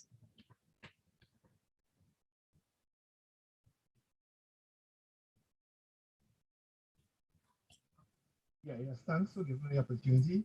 The reason I'm asking the question is that disinfectant and cleaning products are used extensively in the commercial and industrial sector. So I'm trying to understand whether the standard covers the use of those products in those industrial establishments also. Okay, so I will respond and then I'll turn it over to Beverly. In terms of where we draw the boundary between products being used in a medical environment, we are not responsible for products that should be addressed by the Chemistry, Food and Drugs Division. What we would have tried to do with these particular standards, or Beverly would have indicated that we're trying to replace a number of existing standards that we have. And normally we focus on products that are used within household. We haven't really gone into the industrial application because in some of those cases, they are more concentrated products and they are purchased via business to business arrangements or direct procurement. So I will turn it over to Beverly to give us an insight as to why we have selected this particular scope. Now, in looking at the scope, it doesn't preclude TTBS from developing a standard that gets a little more prescriptive for other industrial type products at a later date. But we would have focused on the existing standards that we have, and we have tried to consolidate a number of requirements for efficiency, especially in terms of how we treat the products on a global level in one way of looking at it, so that we have similar requirements across the board for similar type products. So Beverly. So Nadita, thanks so much for that comment. And I want to mention that we would definitely take that comment on board because we recognize now more and more that a lot of the products that are being manufactured and imported for household purposes are actually being used in commercial and industrial environments. So this is something that the advisory committee needs to look at. So thanks so much for the comment, and we'll definitely review it within our committee. Thank you, Beverly. So if we take that comment on board, while we can look very specifically at the purpose of the products, but as I mentioned, we would have some exclusions as it relates to, like, say, medical type usage. So that is one issue that we will examine as a comment. And I'm going to go to our next question now. It came from Giselle. Can we submit test reports from abroad to the TTBS to confirm compliance and obtain approval prior to shipping? I would turn this over to Glenwood to give a response.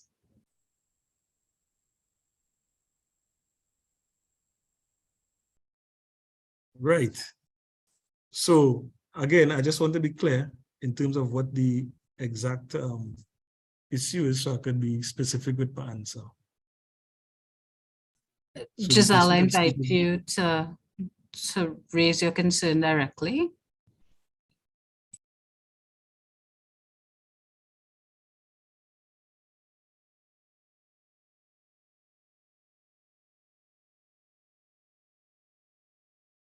I'm not seeing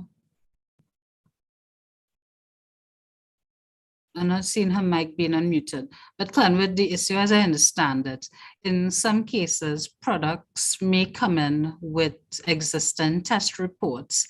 And in terms of whether those reports will be considered by TTBS as part of the compliance, I would like Beverly to turn to the compliance clause, because we do have coverage of those type of scenarios, but it doesn't prevent TTBS from asking for more in-depth testing or further evaluation of the product.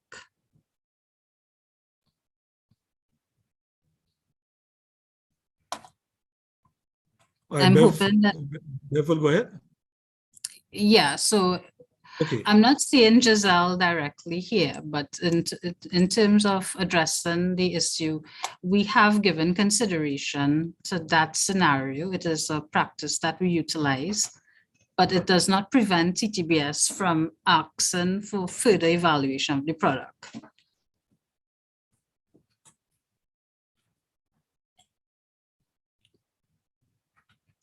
So Clanwit, I don't know if you wanted to add any points to that query. No, generally, we review test reports all the time, again, from accredited labs. There are quite a number of international agencies that we have relationships with that we sometimes lean on to assist us in the exercise of verifying and validating test reports that come to us. But also, we also reserve the right to and can sample products and have them tested at our own facility here if we hold the view reasonably that there is some breach of the Act and or compulsory standard. Okay, thank you, Clanwood. The other question came in from Giselle. Can you please clarify what are the laundry detergent pellets? The definition is not in the standard, so we will take that into account. So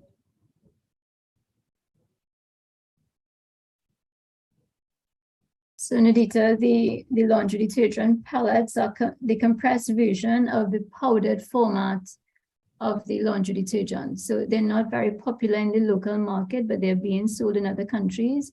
And we wanted the standard to be forward focused to ensure that it covers as many products as possible in the event that that product reaches our local markets.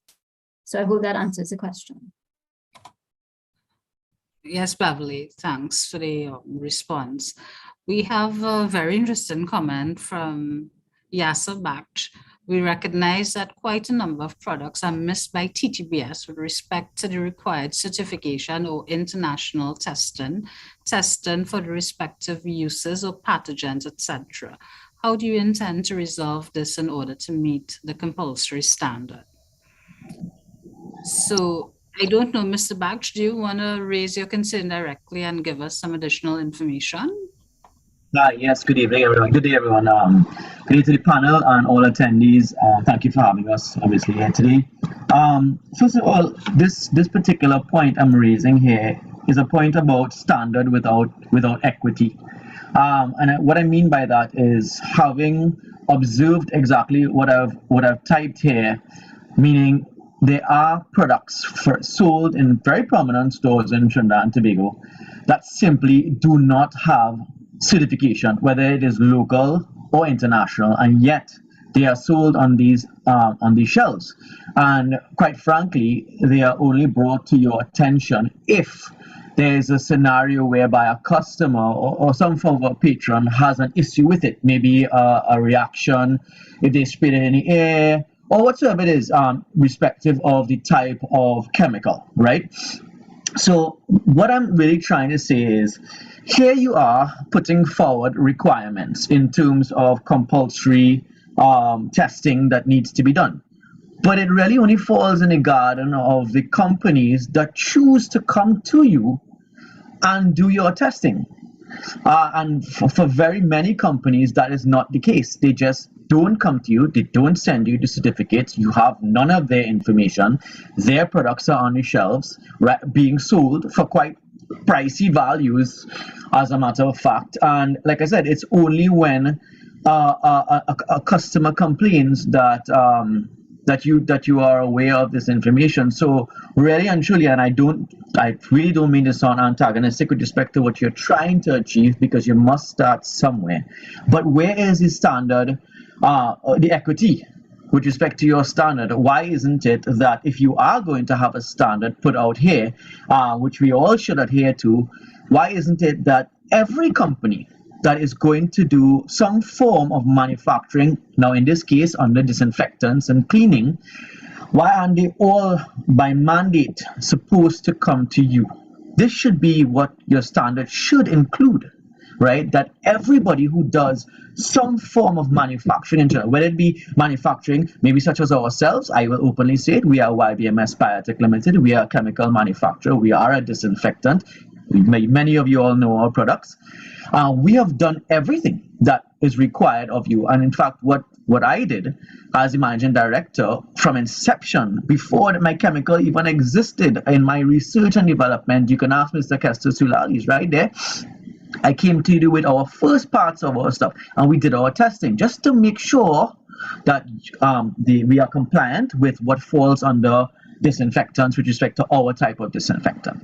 But that is absolutely not the case with many products in Trinidad and Tobago. They just swept under the rug by whomsoever is making them, and you are not aware, meaning the Bureau of Standard is just simply not aware of what is happening. And so that's my point really is how do you provide a standard such as what you're doing right now, which is excellent by the way, but without equity? I feel like that is impossible, because it must be equitable across the board for everybody who is doing some form of manufacturing. And I say this with respect to those of us who actually do comply. You know, it's unfair to the companies that do comply. You go through all of the processes, and then there are companies that just don't. The ones who are here, I applaud you because you are here to learn and you are here to comply. But what about the many of them that aren't and just don't seem to care either? And you see, at the end of the day, the problem is the damage it can do to your environment. It could do to the people, the patrons using the product. Could be unsafe, which I know for a fact there are many products out there that are very unsafe, right? And so what are you going to do about that? Because we are not discussing here compliance. We are discussing a standard, a compulsory standard, right, for disinfections, because everybody here is going to comply. That's why we are here, right? For whatever you put out. But we are discussing a national standard for compliance. So how are you going to enforce that? That is what is my main concern, and that is where my point here, and I'll just read it over. We recognize that a number of products are missed by the Trinidad and Tobago Bureau of Standards with respect to the required certification, that is the international testing for the respective uses for the pathogens, etc. How do you intend to resolve this in order to meet the compulsory standard? Thank you very much for the time that you're allowed to speak. Thank you, Mr. Baksh, for that comment. It is a very serious issue that you have raised.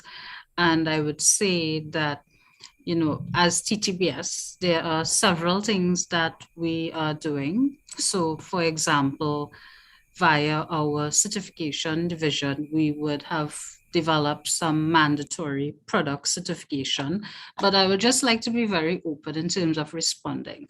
While you as a manufacturer would want to comply, there are also other manufacturers who may have challenges and may raise issues in different quarters to maybe allow a longer transition time, maybe to allow changes in terms of the requirements that we have proposed. And it creates a situation where there would be some companies that may be fully compliant, and then there may be some persons, so companies that are not fully compliant. And this is something that TTBS is seeking to address through strengthening some of the requirements in our Standards Act at this present moment. So it is not an immediate type solution.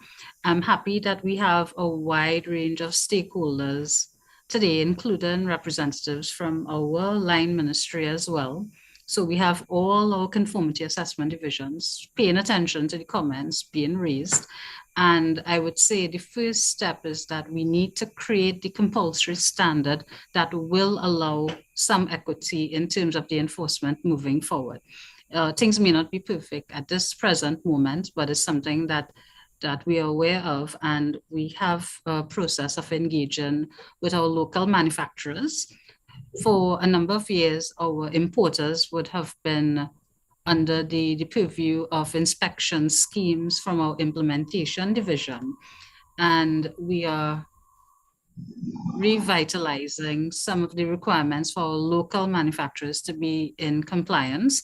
I'm not going to qualify the type of compliance, whether they're in full compliance, but there will be some transitionary stages, and it has to be supported by consequences or penalties if there's non-compliance. And as I said, the Standards Act is being reviewed in order to strengthen some of those issues.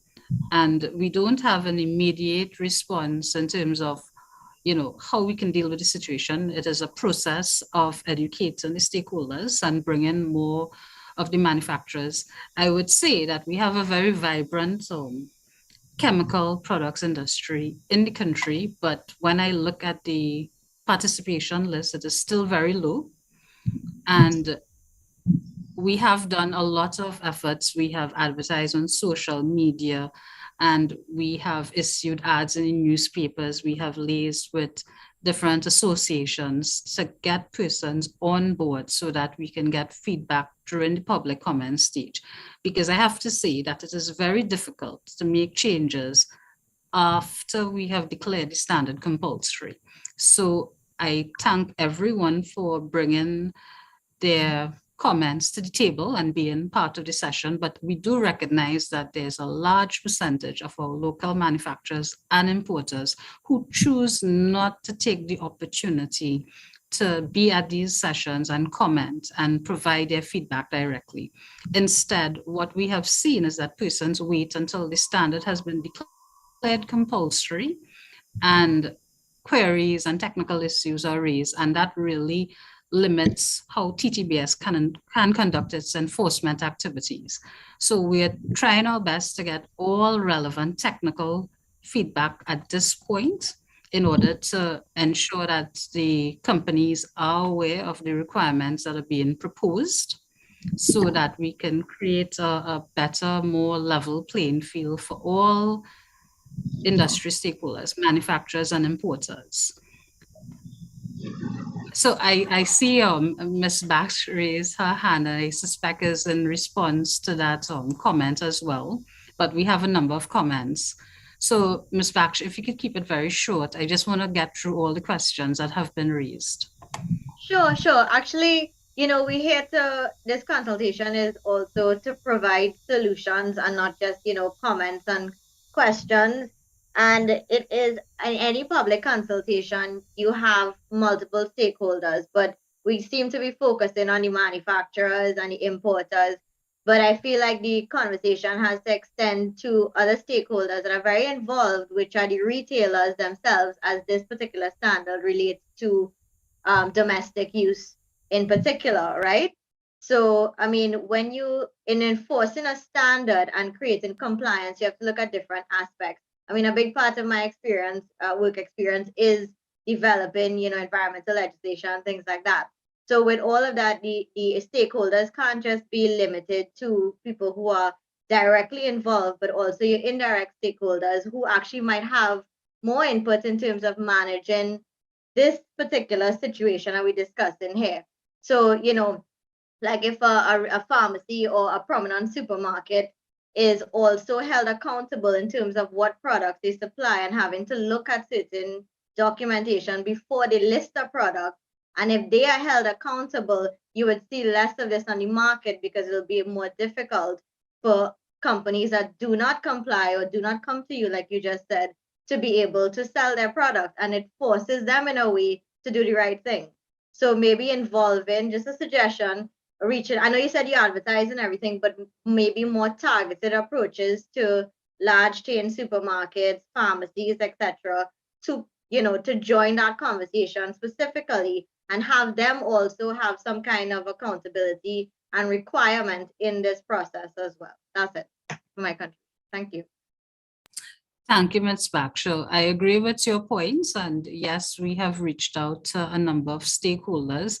And I should also mention that one of the most critical stakeholder group or category for these type of standards and products would be that consumer interest. So what we're doing here is to ensure health, safety, environmental protection for all, right? So it really requires interventions and inputs from a wide stakeholder category. So we do appreciate your comments. And I'm just going to go back to the chat for some of the questions here. And there's a query from Giselle. Can you clarify the difference between numeral F and numeral I from the scope? So Beverly, I don't know if you want to touch on that. I don't believe Giselle is still with us. Sure, Nadita, thanks. So F deals with oxidizing and bleaching agents. So it has a bleaching characteristic to it, so making the whites whiter, as opposed to the spot or stain removers.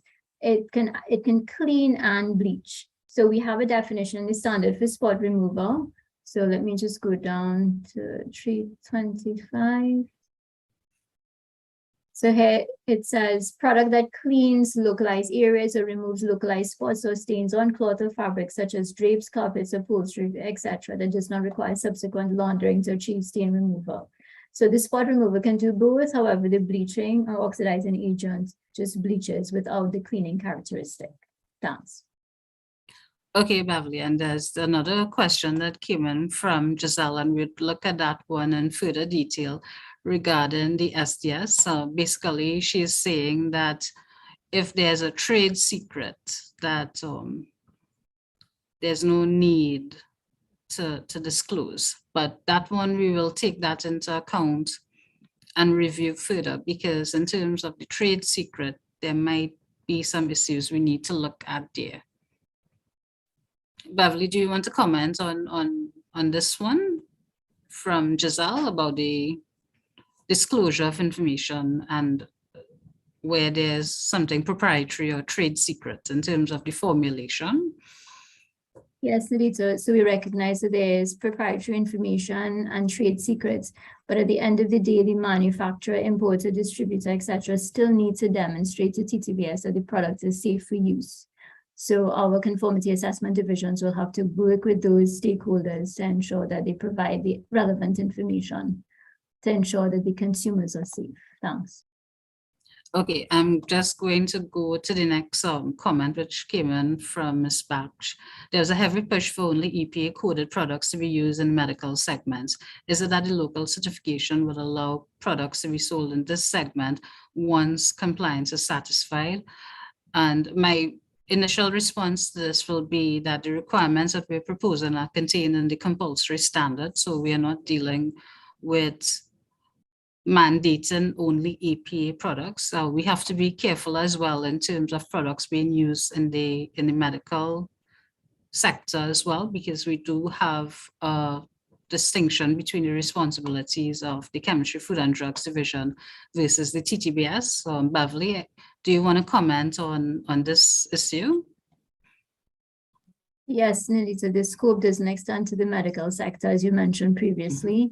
So at this point in time, we will look to speak more about commercial, domestic, industrial, with exclusions for the medical and clinical applications. So of course, that will be reviewed by the advisory committee, and we will advise the stakeholders in going forward. Thanks. Okay, I'm going again to the next question came in from Ms. Baksh. Will you make it a requirement for retail stores that sell domestic cleaning and disinfectants to require proper documentation and certification before the product can be listed? Beverly, if you could just go to the scope. The responsibilities of the TTBS are two-pronged in terms of the approaches that we take for enforcement. We have our implementation division, and they're responsible for the products that are imported, and they can also conduct market surveillance. So market surveillance can be going into the retail stores and all. So this is where products are available for sale that TTBS can take action. On the product certification side, local manufacturers have to be certified based on the particular compulsory standard, and they also conduct market surveillance. So it is a requirement for the company that is offering the product for sale to comply with requirements of the standard. That is an existing practice that we have, and action can be taken based on a company or store being non-compliant. Clenwood, I don't know if you wanted to jump in here, or Cecil as well.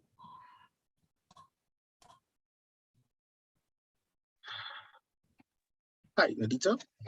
Yes. In terms of locally manufactured products, though the standard may not explicitly cover the retailer, once you go to do market surveillance, the product is tested, and in a sense it is blind testing, but of course we have to confirm the brand, etc., and the batch number, the date of manufacture, etc., and it's non-compliant by the test certificate or label assessment, the official goods notice, and this is related to certification specifically for the locally manufactured products.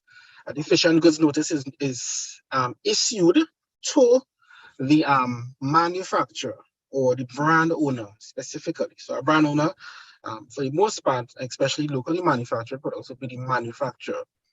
And it will identify where the product was purchased. In other words, it will identify the retailer.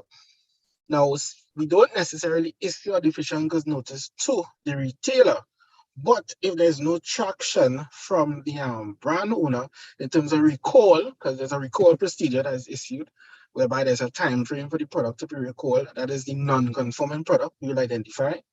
We can, based on the Standards Act, request that the retailer remove the product from sale. So that is part of the Standards Act, and that is enforced once the deficient goods notice is issued and there's no traction from the manufacturer / brand owner / certified manufacturer. Thank you, Cecil.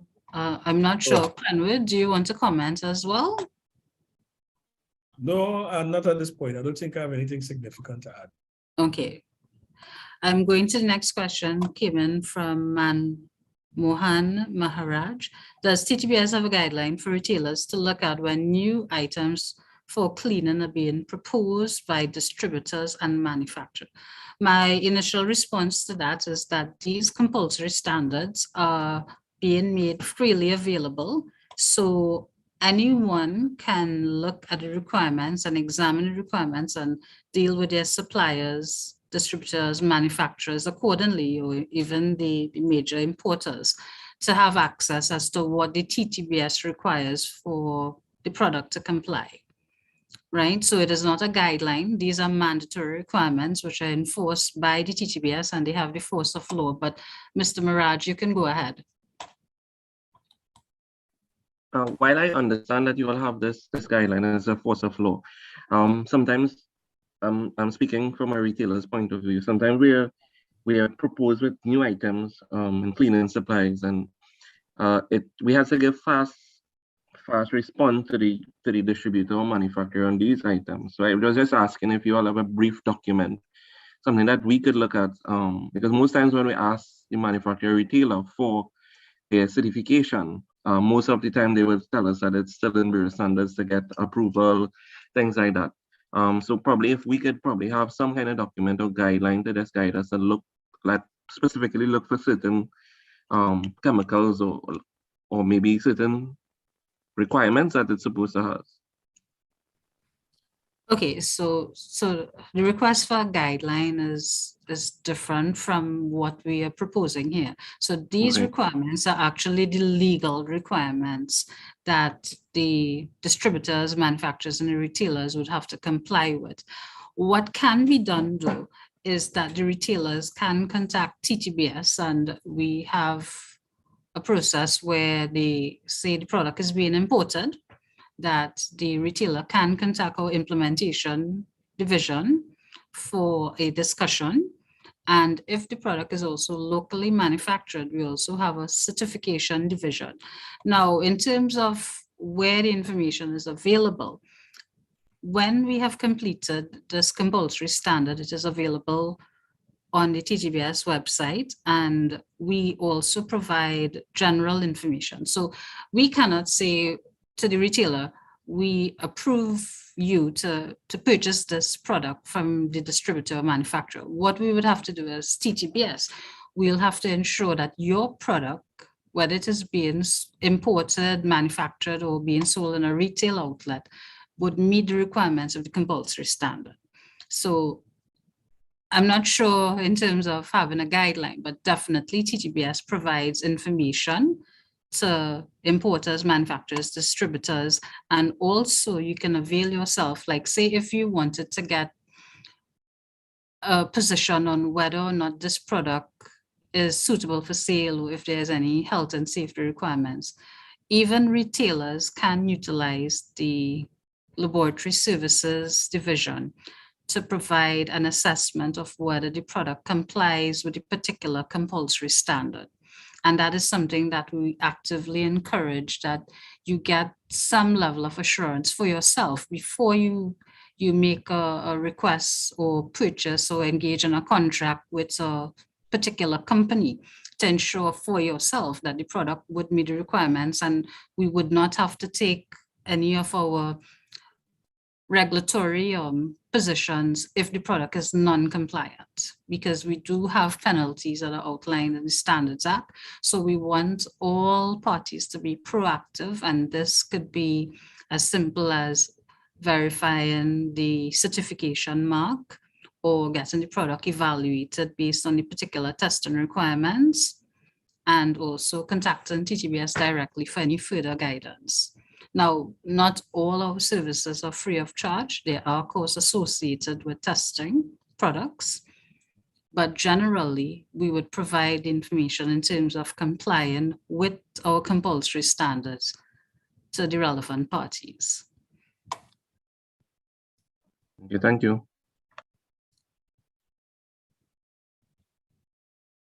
And there's a comment from Mr. Bakshaw, maybe we can advise minimal requirements of certifications of the respective manufacturers cannot comply to standards. So I think this is one that it really hinges on what the compliance requirements are. So each product may be manufactured differently. We would have to do the case-by-case assessment for the majority of the products that are imported. Test certificates and certifications are the means to demonstrate compliance. The next level below that is that TTBS can request samples and ask the manufacturer, importer, distributor, retailer to have their products submitted for testing. And that is within the compliance clause.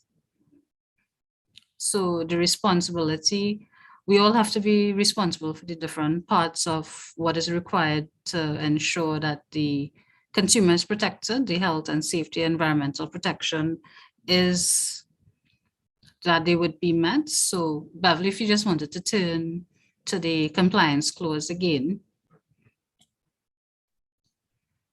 I just wanted to reiterate what we have here in the compliance clause and who the responsibility.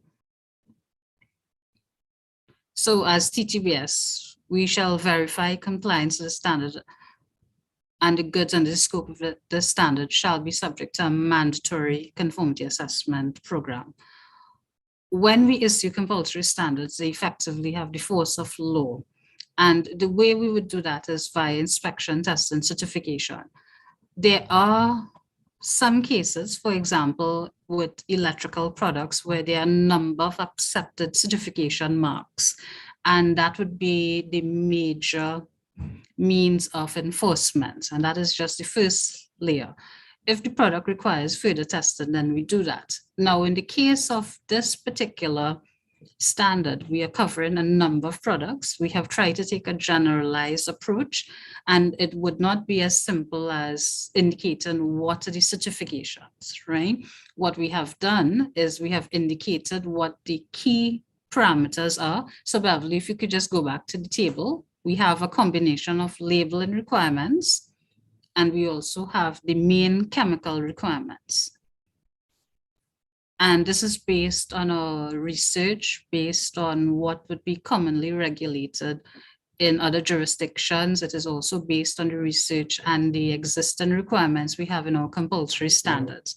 And I should also highlight that we do not want to be overly stringent and make the cost extremely prohibitive by having a number of requirements, we have reduced the number of parameters based on the alignment to the Standards Act. So based on health, safety, environmental protection, consumer protection.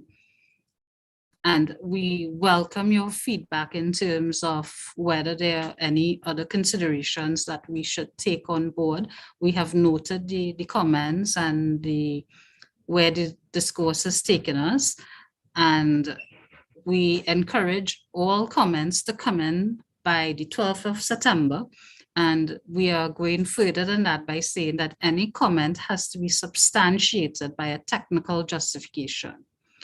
And notice I'm not saying a cost consideration. So whatever comments that we get, we have to be able to substantiate it on a technical basis. The issue of conformance or compliance or enforcement will be done at a subsequent point. What we're trying to do here is to ensure that we fulfill our mandate as TTBS based on the criteria established in the Standards Act. And again, the Standards Act is freely available. We have a number of compulsory, more recent compulsory standards which are available to all stakeholders to review. And we recognize that there is significant costs associated with monitoring a number of parameters, which is why we have looked very critically at what are the main requirements for health, safety, environmental protection. I wanted to go to the last comment that I am seeing in the chat. And what is the timeline after the standard has been published for the implementation of the certification and testing program? And that is a question that I'm going to just be very open about as well. So the process is that first we have to get our TTBS board to approve the standard.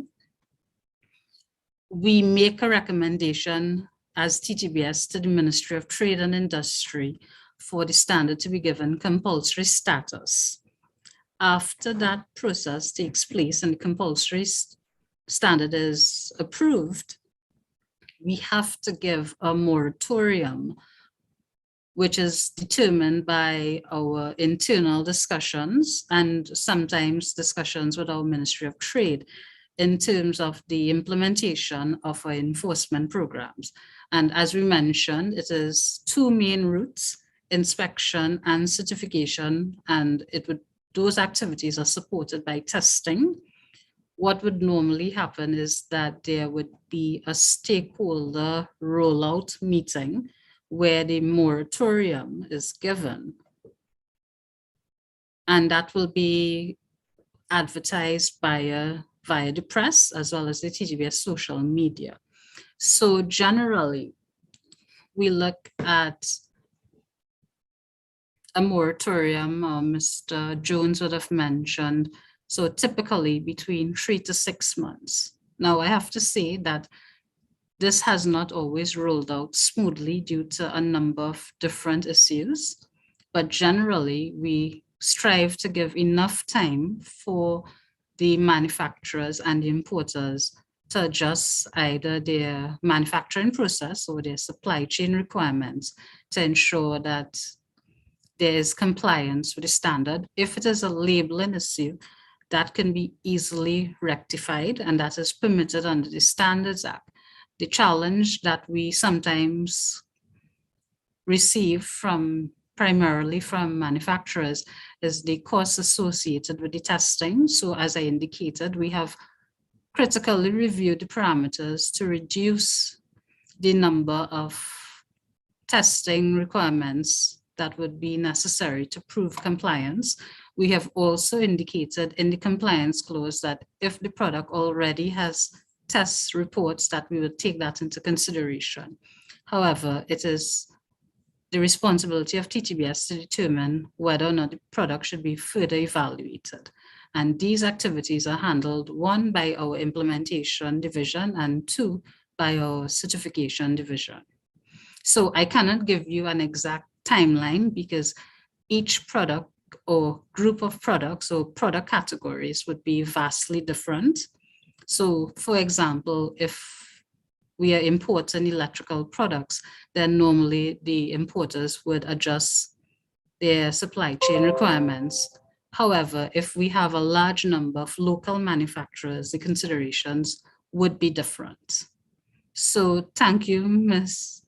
Plaza Alexander, for the question, but I cannot give you a precise time at this point because of the nuances involved in terms of the products or the local manufacturing capability, whether there's a combination of imported versus locally manufactured products. And Mr. Clenwood Jones would have indicated in a query before, and his response did, we would also conduct surveys and some level of testing where necessary to ascertain the level of compliance. And we have seen examples where there have been very low levels of compliance, and a lot of engagement is required with the importers and the manufacturers to help bring them into compliance.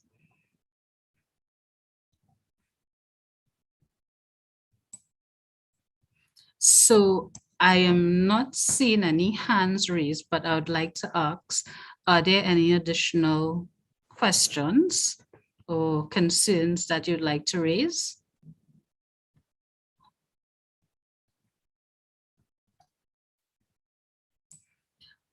Okay, so I'm not seeing any hands being raised or questions in the chat.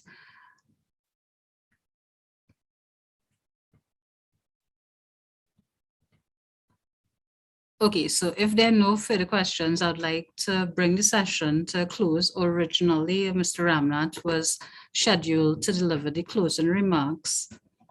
I am not sure if he was able to join us, but I'm not seeing him present, so I will go ahead and close the session.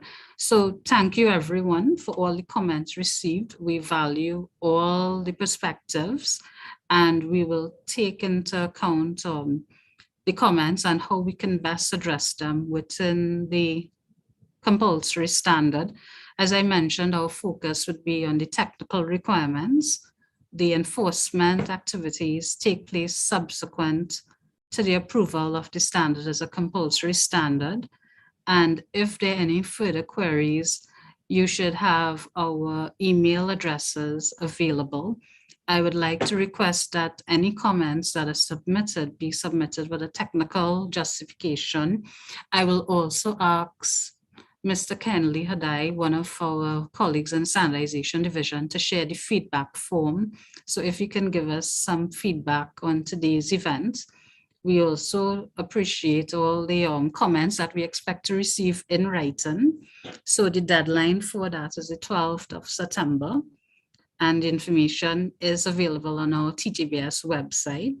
So I'd like to thank all the participants for your time and attention. We have gone past 4 today, but it has been a very engaging session. So we take note of a lot of the issues related to the enforcement of our compulsory standards. I would like to thank our panel today. So we had presentations from Ms. Beverly Monroe from Standardization Division, Mr. Kester Sulal from our Laboratory Services Division, Mr. Clenwood Jones from our Implementation Division, and Mr. Cecil Pope from our Certification Division. So we appreciate all the support from our internal team, and we really value all the time and attention on this particular matter from all the stakeholders. We look forward to receiving any further feedback. And without any further ado, I would like to end today's session. I'd like to thank everyone that showed up and provided comments and took the time to review our standards. And it is indeed the most critical part, as I indicated before. It is very difficult to change the compulsory standards once it is declared, because it takes some time to go through that process again. So I encourage everyone to submit anything to us in writing. You have our contact information, and we're available for any further queries that you may have directly. So thank you again, and enjoy the rest of your day.